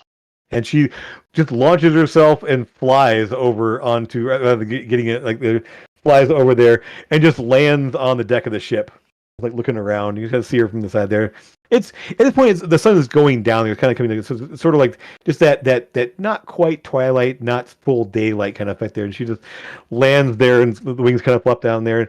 And as I said, when she launches herself into the air, it's just sort of like taking her arms and just poof, and then she's literally just flapping her arms almost. It looks like there, but there's the large wing membranes that let her fly around. She eventually just kind of gets up to altitude and then glides a lot. So she gets a little bit of lift and then just a lot of gliding. And so she glides into place there and just lands there. And boom, and it almost looks like she's wearing a cloak of feathers, is what it looks like there when she kind of puts her arms back down. Dude, she is so cool. One day I'll be able to fly. So she starts to like just kind of walk around the deck there, kind of putting her hand up Right. on the mast, kind of like running her hand on the sails, and just walking the deck for a while until she gets to the actual like the wheel and essentially looking at the controls, and she's looking them over there. You guys can get up onto the ship as well. It's like, Did we leave Nice. eyes and ears on the ship? I think so. And so So I'll just give effectively, him a heads up. So I'll do Sure. something and let him know that. uh, she's yeah. a- Pretty sure he heard us. Well, heard you. She flew up there. She's on there before, isn't she? So like, Yeah, but you let him can't know tell that. me what the guy named Eyes and Ears didn't hear us coming. Oh yeah. I'm sure. Effectively, when he sees you guys, because essentially, he's sort of like, let me just roll something for him real fast. Okay. like as she's sort of like putting her hand, like kind of looking over the controls there, and you start to come aboard there. He just kind of steps out from back where the captain's quarters is, and there's a sort of actually, so essentially the deck, the controls are above the captain's quarters essentially. And he just steps out from the shadows next to the stairs that go up to the controls, and says, "I see you have someone new. Is this our pilot?" Certainly is. Very good. And he looks up at her. Eyes and ears at your service. I am the ship's, well, eyes and ears. And she's like looks back at you, and well, great. I'm Ale. And just real quick here because I can't remember what. Just felt a little bit sick when you said ale, Dan. It sounded a bit like ale. Yep, a little bit, yeah. One sec. Ale Cithrus is my name.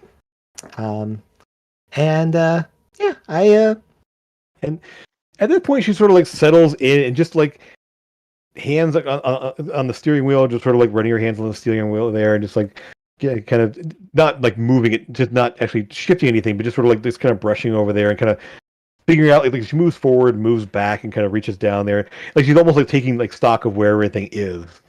She's like, okay, settle her shoulders there, just literally like she's like making herself at home without actually turning anything or actually like touching any controllers, just like brushing her fingers over them. Like, yeah, this will do. I think she's gonna be fun. I almost killed us riding that thing.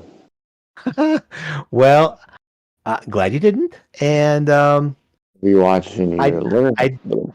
I did notice the scratches on the hull there. I assume that was I mean, nothing, no damage. I see, just a little scratches. We can touch that up a little bit. It could have been Sora, in my defense. It totally was me. I totally did it. It could have been though that we tried to blow it up. Either one of us. It could have been either one of us.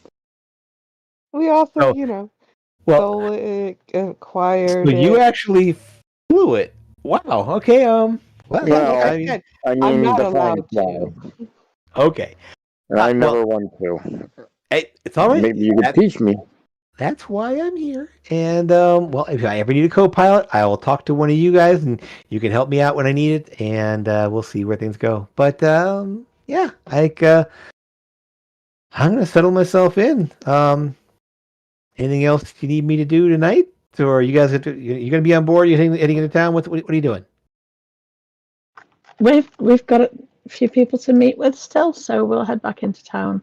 You can either come and stay with us, you can stay on the ship, you can do whatever.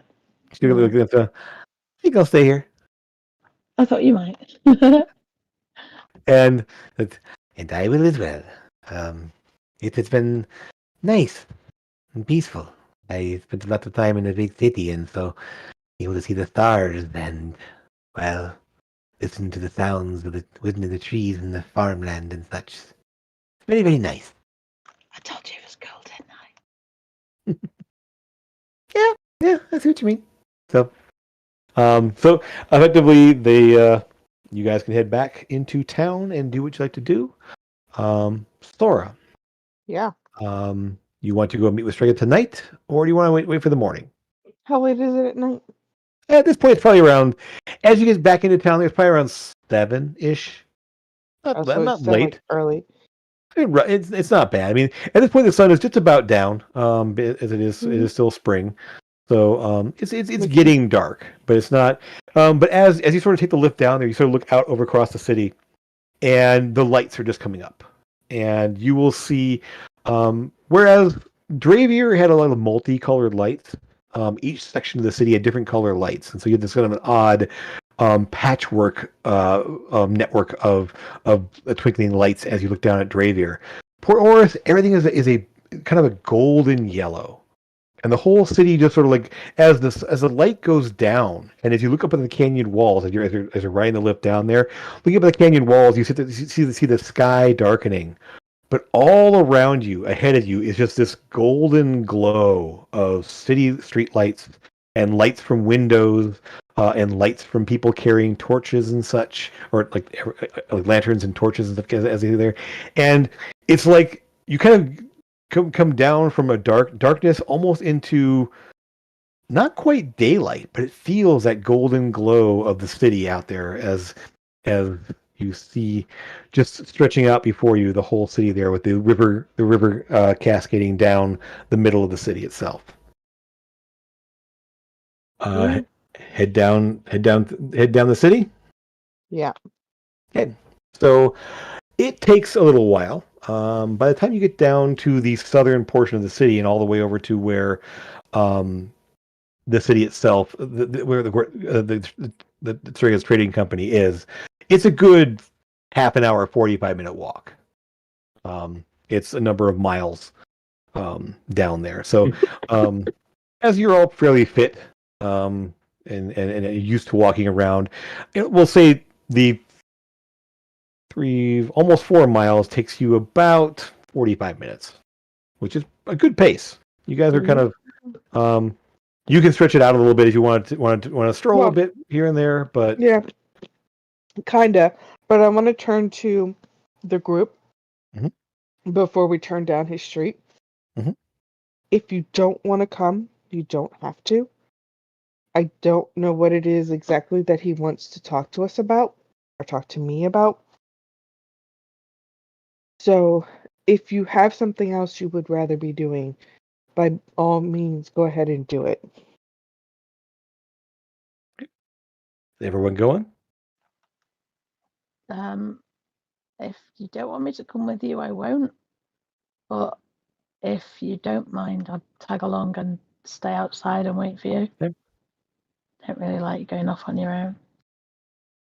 I mean, you can come. I don't mind. It's not a matter of like not coming or coming. It's a matter of if you have something else you would rather be doing, then go do it. That's all I'm saying. Yeah, Torben will come as well with Amethyst. Okay. To keep an eye on Zora. Okay, you all sit together. Okay, so you head down the east river, the east side of the river there on the street that goes all the way down there. You pass up the Temple of Rest, with the Falcon Wing Academy nearby, which you've seen a couple times over the last week. You turn around the corner and head down past here, and Torben, right there on the corner is the Temple of the Raven Queen. Rather large temple. Yes. Right there, sort of put up against the wall, and a large, like dome-like, almost like it's like a tower with a bulbous base. It's kind of tucked up next to the actual temple itself, and then just across the street from that is the Gort Street Trading Company.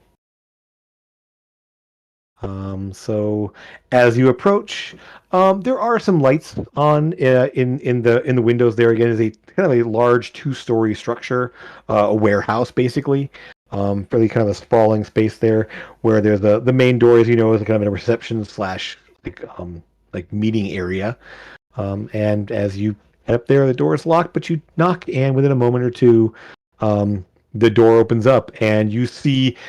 Immediately as the door opens up, this hulking form of the Furbolg that works with your brother, Molbatosh, who opens the door there and, please come in. And he steps back out of the way so you can all enter there, and kind of takes the reception area is roughly it's roughly about 15 by 20 feet. It's fairly decent sized space there with a large desk, a couple of chairs, and places to sit, and a small table where you can kind of where about 2 or 3 people could sit at comfortably and sign paperwork and stuff like that. You all step inside there, and Molvatush sort of moves back toward the only exit from the room is a door kind of straight across from you as you enter. And sitting at the desk, actually sitting on the desk, is Sirith, his wife, the white dragonkin. Your sister-in-law, your favorite person. Favorite person. Laura, you're here. Very good.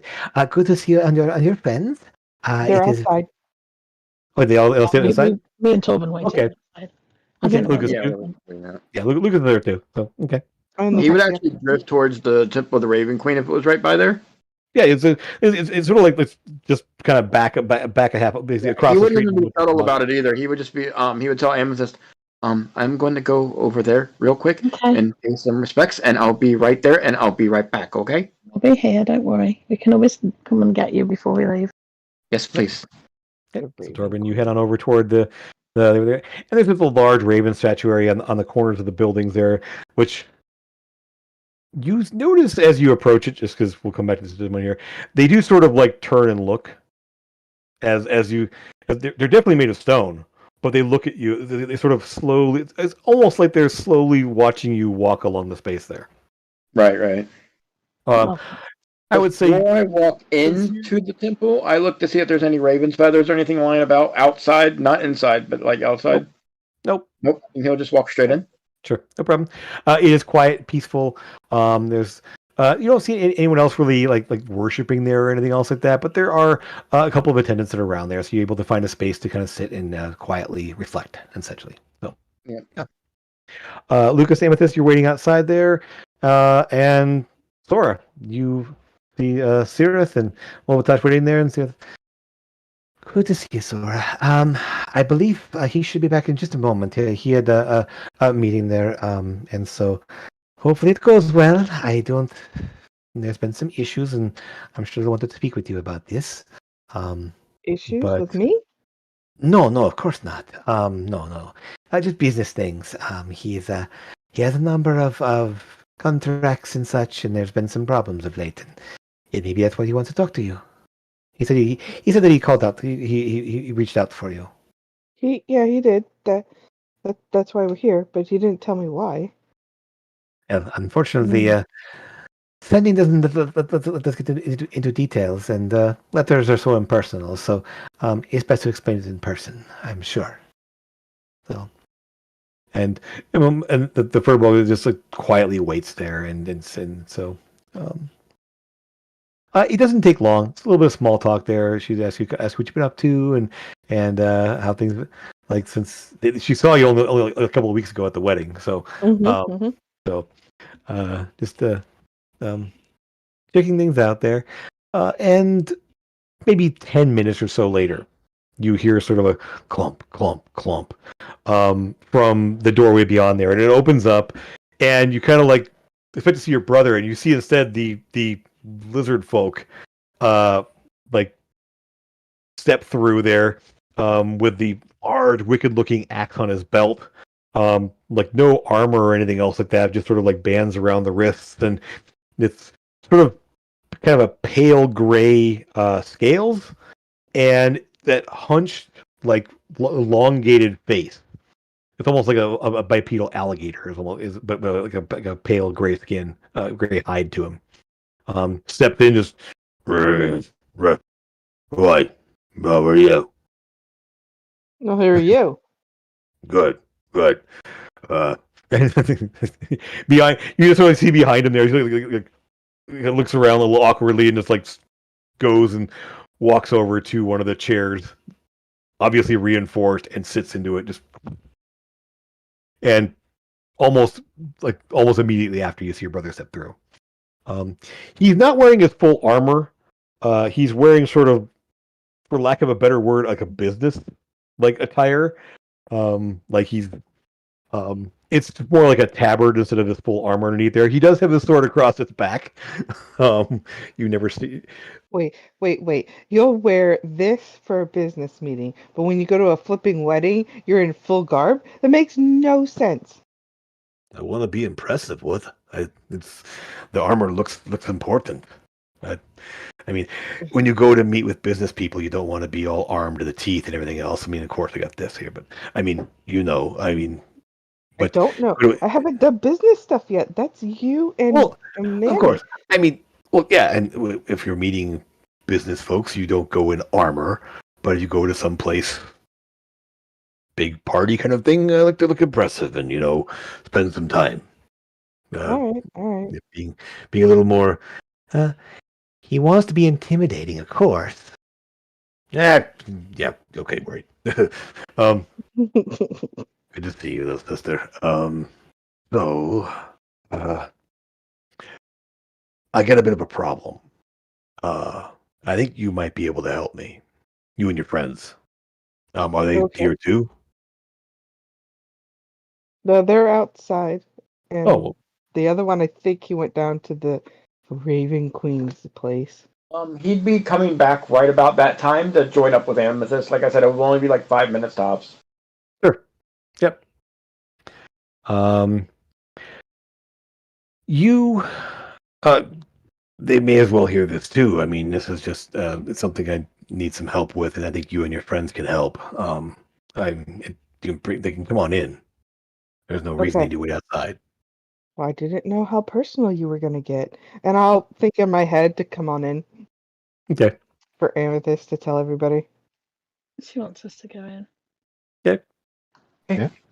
So, um, so 8 people in this room's a little bit crowded, but not too bad. You can kind of find spaces to either stand or sit. There's not chairs for everyone, but you can sort of like lean up against the wall over here, and Spirit does sort of like go behind the desk and sit at the kind of pull the chair around to the side there, so she's sitting down, like think sort of back Probably behind the can desk. stand on the ceiling. I'm quite happy to fly if necessary. I mean, it's not that crowded. Like I said, there aren't 8 chairs in here, so some of you are having to stand. And he's standing. He's not actually sitting down at this point there. And so, We're going to just stand up and like lean up against the wall. sure, yeah, it's fine. And yeah, so Torben, you haven't met these guys here, and they haven't met you, so there's a little bit of kind of like kind of back and forth glancing here. Oh, right. You would have seen Strega and his wife at the wedding, the blue dragonkin, and she's a white dragonkin, where he's They dressed were in. juggling. Yeah, was that? They Strega, were this seen is juggling, maybe. Okay. Strega, Um, this is our new crew member, Torben. all right. He helps with the sticky finger issues and the locky picking of the issues.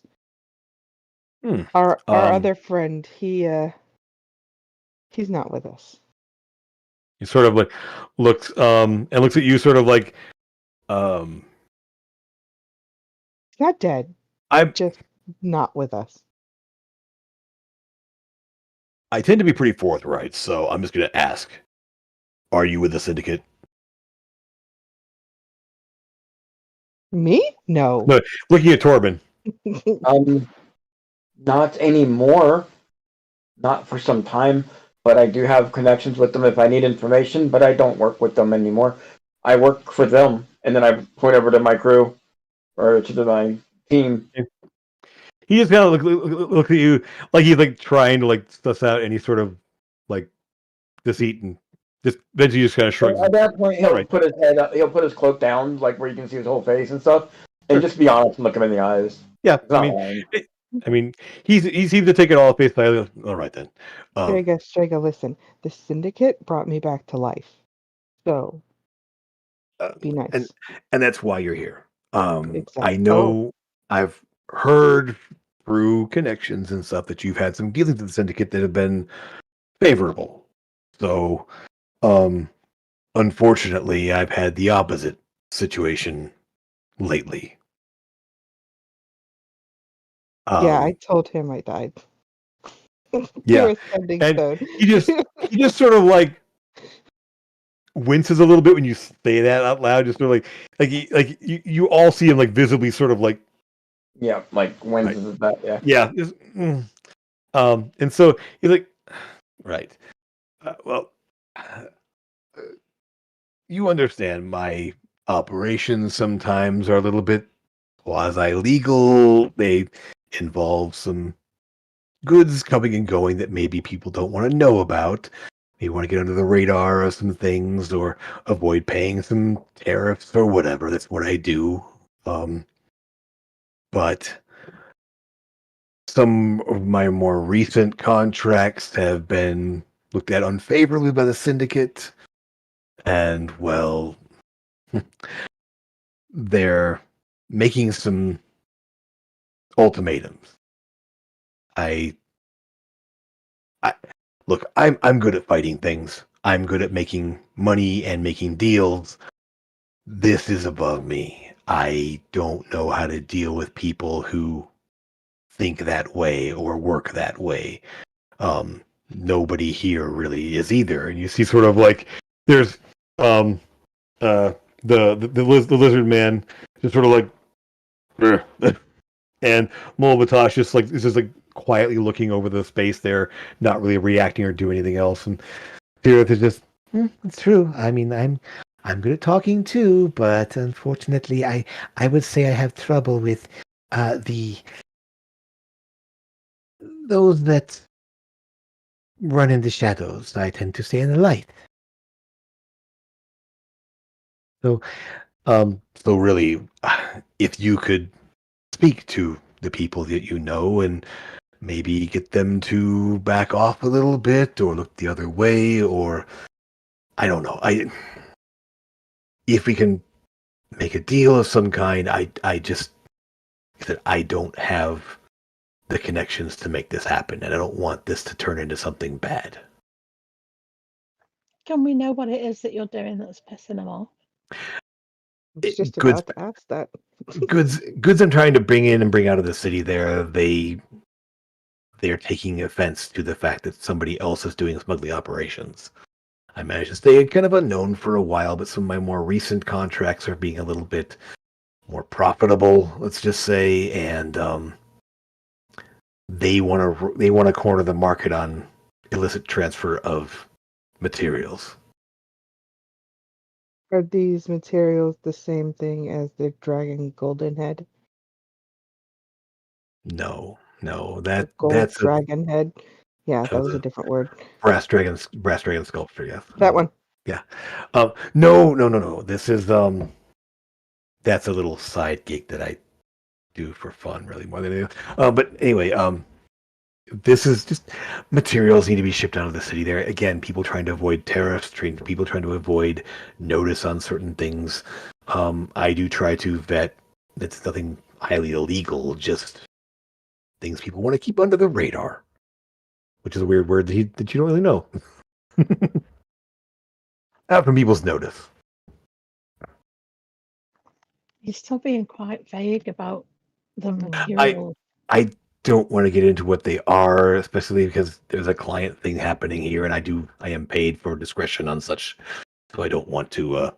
But I'm guessing the syndicate know what they are. The syndicate doesn't. I don't think they really care what it is. It's just that they don't. They know that somebody else is doing what they like to do. But you're asking us to talk to them for you, to say that you're, you should be allowed to do it. But if we don't know what it is, you could be smuggling in, I don't know, babies or bombs or I don't know. I mean, smuggling babies is my mother's job. being fair. I mean, you just sort of, you actually say that out loud? No. Okay, darn it. No. Darn it. You're not wrong. No, I'm not. No, but I wouldn't say that out loud. Nope. Yeah. Okay. All right. I've been sworn to secrecy on that one, as far as I know. Yeah, pretty much. Okay. I will say it's nothing. I said nothing highly illegal. It's nothing dangerous. It's nothing. I don't deal with smuggling people. Well. Okay. He sort of looks at you and sort of looks back, like he looks at you, Sora, like, right. I don't deal in that kind of thing. It's just, yeah. There's something happening there, Amethyst and Lucas, because you get high passive insights. Even Torben, you're kind of like watching this. There's some sort of unspoken things that he and Sora are not like saying out loud that they just sort of both know. Like, there's obviously some secrets between the two of them that they're keeping to themselves. Yep. People keeping secrets, eh? Listen. These secrets I haven't even had that had, conversation yet. they didn't know. You didn't know I had this secret to worry about it. So, I as I said, if I could just tell you what they were, I wouldn't be in the business that I'm in. So I don't want you to be. I will assure you, and at that point, you just like I will. Right, you have this. I will assure you, it is nothing dangerous. It is nothing highly illegal. It is just things people want to keep quiet. Okay. And the syndicate, from what I understand, also operates similar operations. And Amongst other things. this puts us in conflict unless an agreement can be reached. And unfortunately, I don't have the connections to deal with them.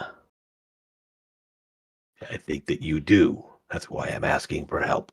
So I'm going to grab a hold of the side of his face, look him in his eyes, both sides of his face, not just one side, but both sides. I want you to promise me that this isn't going to break any of my tenets. He should understand tenets. Mm-hmm. I vow to you, this does not break your tenets. Then we're doing it. Let's go. Okay. Do I need to call somebody from the syndicate to come here now to talk to you, or should we not do that right now? Like, No, no, no, no. I don't think that's Okay. it's not quite time for something like that. Mostly, I would ask you to be intermediaries potentially. Maybe set up a meeting. Maybe talk it over with them. Just sort of be. Yes, of course. Yes. I appreciate the offer. And you can see that as he sort of like, you hear a kind of a, as you look over at the lizard man, who at that point, who was sort of like doing this sort of leaning forward thing of like, obviously like something happening, something I need to be aware of, and then he sort of like slumps back and okay, slumps back into his seat there. Like he wasn't like he was like ready to attack or anything else. He was just sort of like all ears for a moment. Then, okay, yeah, we're fine. All right, we should go talk to them. Okay. What exactly? We're just like, I don't know exactly what we should say or do though. I'll essentially they'll give you a big hug. After he holds his face there and he says that there, he just sort of like gives you a big hug. It's like, Oh, I'll hug him back. yep. It's weird that you don't have metal clanking against metal because you normally both wear armor, so it's kind of odd. But yeah. Okay. So we're gonna go back to Dravier. The syndicate's here. Yeah, I was just going to say that. Okay. Yeah. Okay.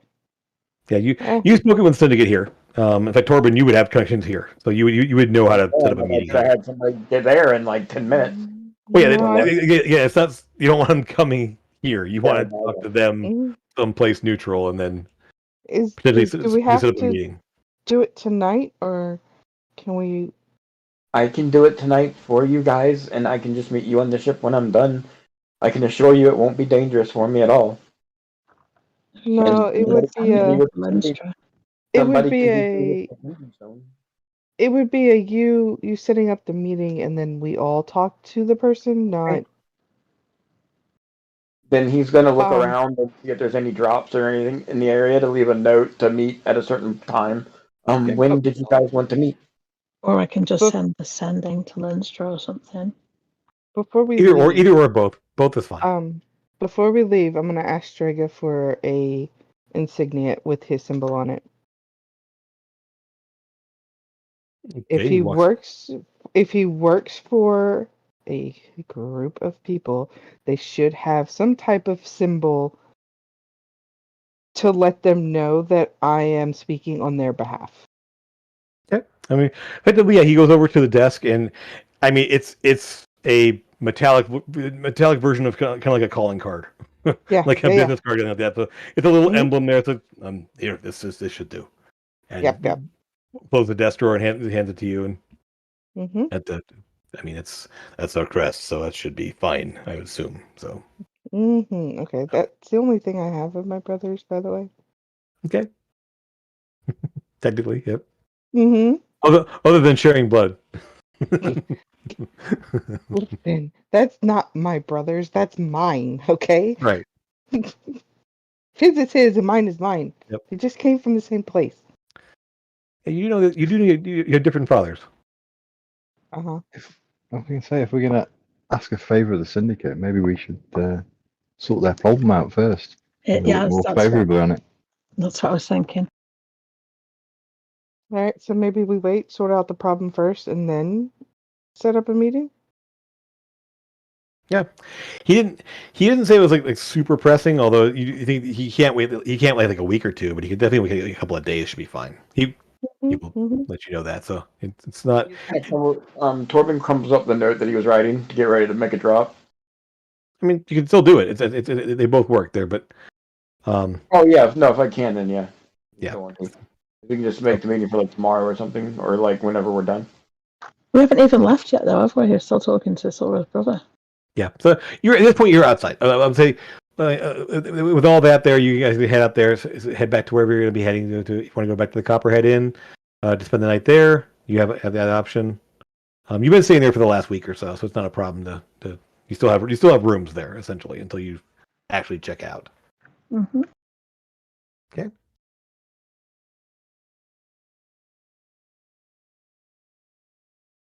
Hey. Okay. That works. Okay. You can actually fetch. Hmm? You can't cast teleportation circle twice now, can you? What do you mean? Have you cast it already? You cast it already coming back from Mm-hmm. thingy, didn't you? You can only cast mean- it twice, can't you, in a day? You can, I believe you have two fifth level slots, don't you? At this point. Yeah, Yeah. but if, Going- what I was thinking, if you could go to Ravenscrest to go and pick up Eldon, you can't bring him back till tomorrow because he's already cast it once. I can. I've got a 6th level slot as well. Oh, there you go. Oh, there we go. Okay. That solves that issue. Okay. So Lucas, do you want to go ahead and grab all down and come back? Have him here. Yeah, we can do. Yeah. Okay. Who wants to jump with them? You want to? So the I'm happy to stay here and I'll let go with Lucas him. go fetch him. okay. No worries. So Torben, Lucas, Maybe I'll just, I'm not going. okay. So Sora, you can go ahead and head back to your rooms, and then Lucas, you can kind of find a spot where you can, effectively. It's a little harder here to find a place than there is. You can go to Lyceum and use the spot there if you want to, or you can do it somewhere and kind of find an open space in the city. But it's a little harder to do here. Like I said, there's not. You don't know it as well as you know El Caron. Can I ask Elliot where she is right now, what she's up to? See, Because that'll depend on if I go with Lucas or not. Let's say Amethyst. I haven't done this for you guys. Odd or even? Odd. She's at the Even. house. Oh, She's in the house? Yep, she's at the house. Cool. I'll go with you, Lucas. So, yep. I used to do it all the time. There, basically, if someone was like, "Is this true or this true?" Well, odd or even. Pick one, and then roll for it to see. Because either way, she may be there, she may be out somewhere else, but she is at the house. So, so Lucas, Torben, and Amethyst, you go with? Oh yeah. Okay. So you. I'm not. Okay, sorry. You go ahead and head to your rooms there. That's fine. That's fine. Gotta get no, over it. It's fine. So you blip back to the house after finding wherever you're headed there. Upon okay.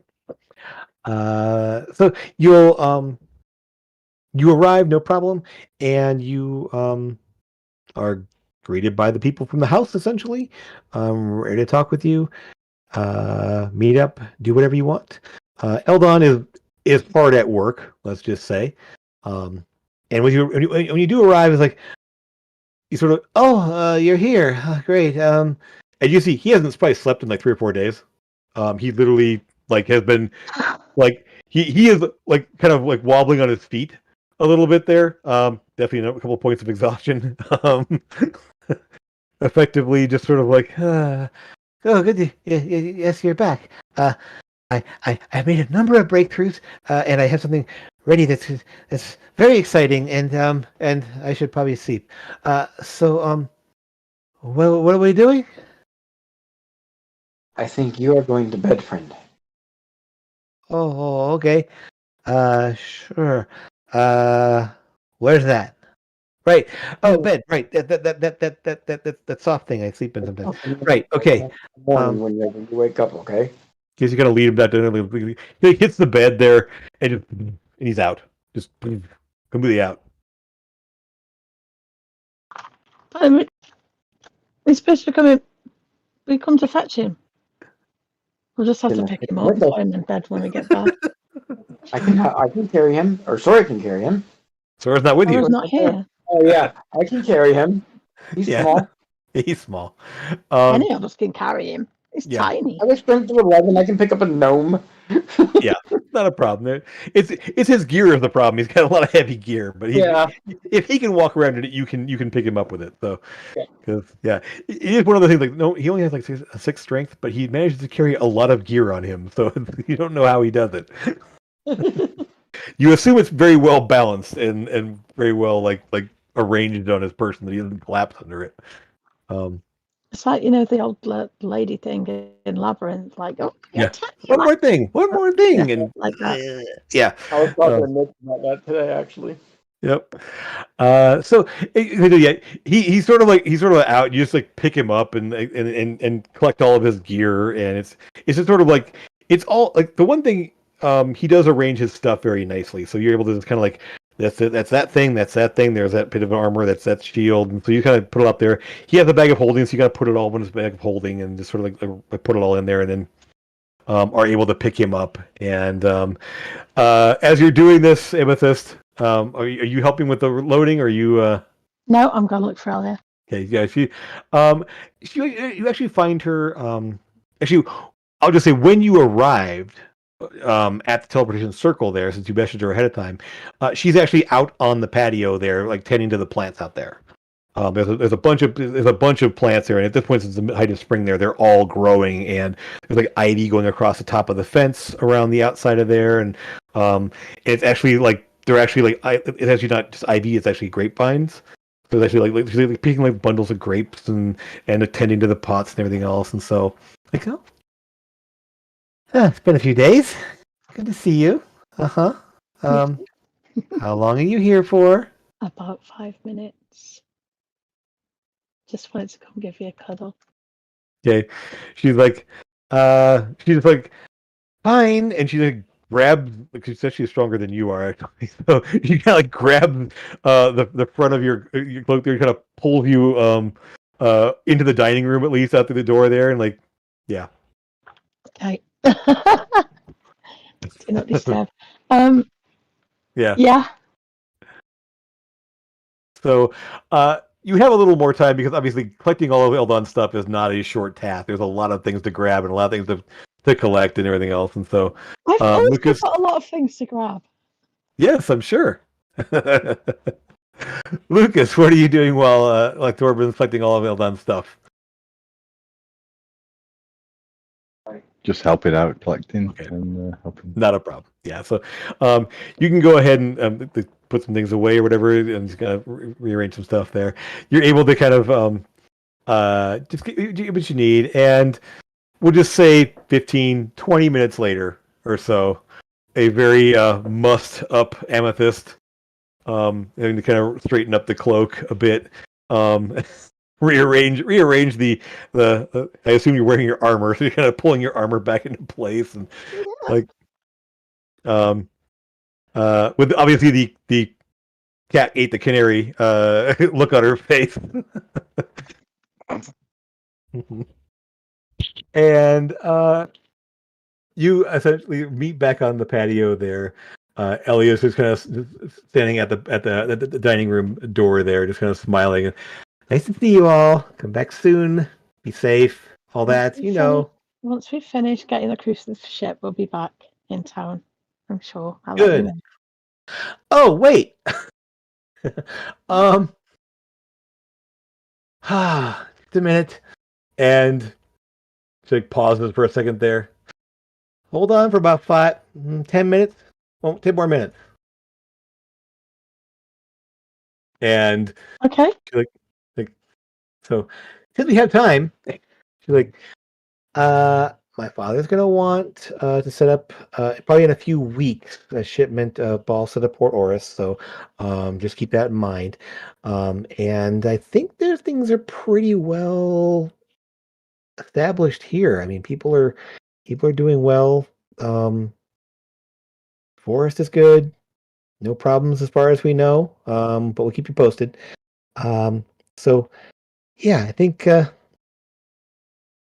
let's let things at least somewhat settled here.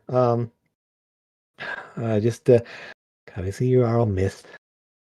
She sort of like smiles at you most of all. Um, and about 10 minutes later, so there's a knock at the gate, the exterior gate for the house. So essentially we are back at the house for the moment there. We'll jump to here. And it's a knock at the gate over here. Just, and you overheads over there.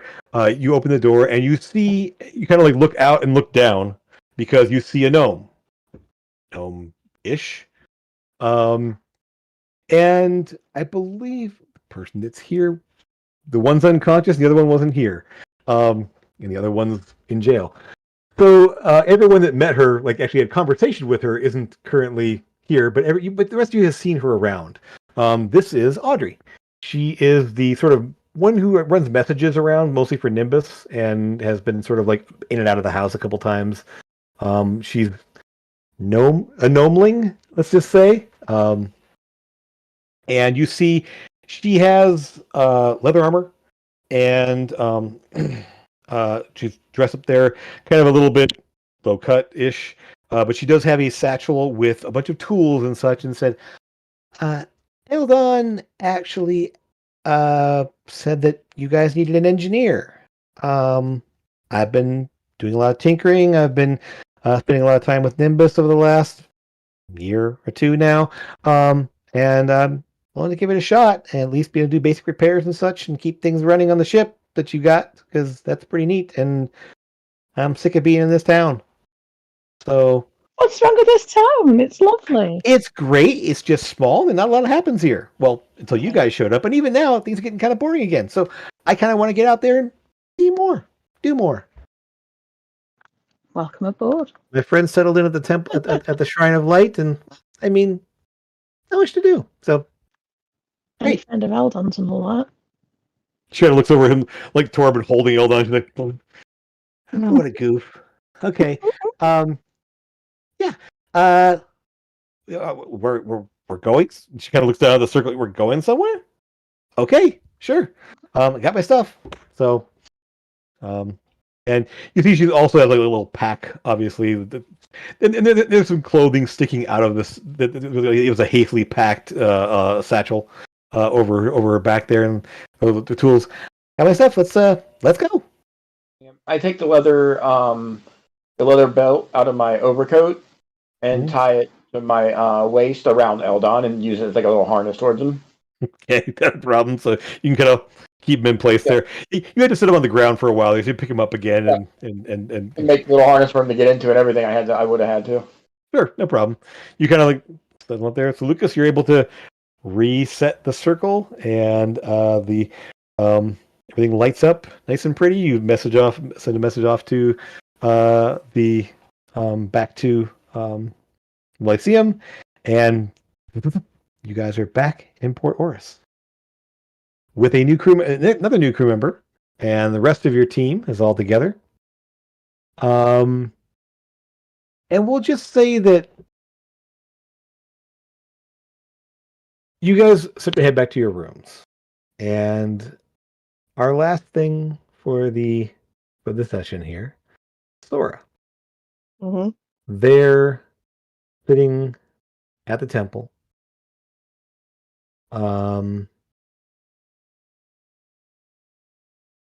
Quietly praying as you do. Mm-hmm.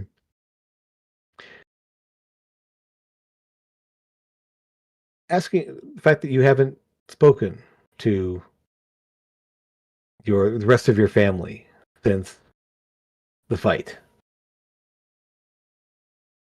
And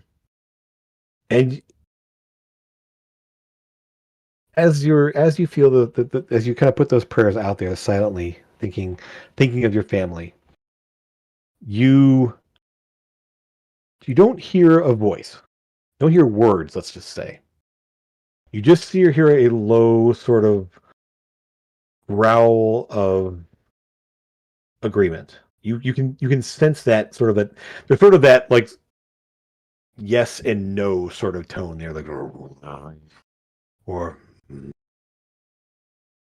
and so it's this low, like soft growl in your mind that essentially says he is. He is what? The last thing you asked.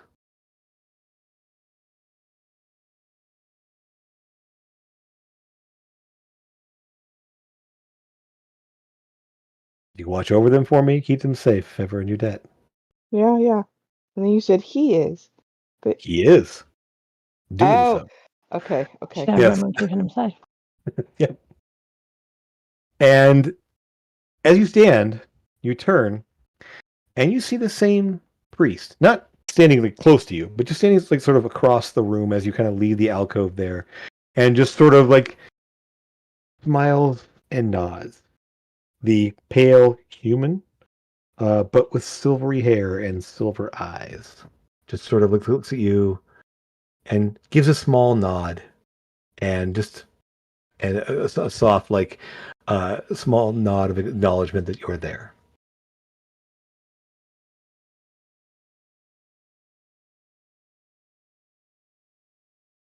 I'm And not with back. okay, But I'm not going back to the rooms just yet. I'm going to stay here for a little while. okay. So as you settle in to kind of feel the peace of this place there, and kind of looking for answers, maybe finding some, we're going to go ahead and close it there for today.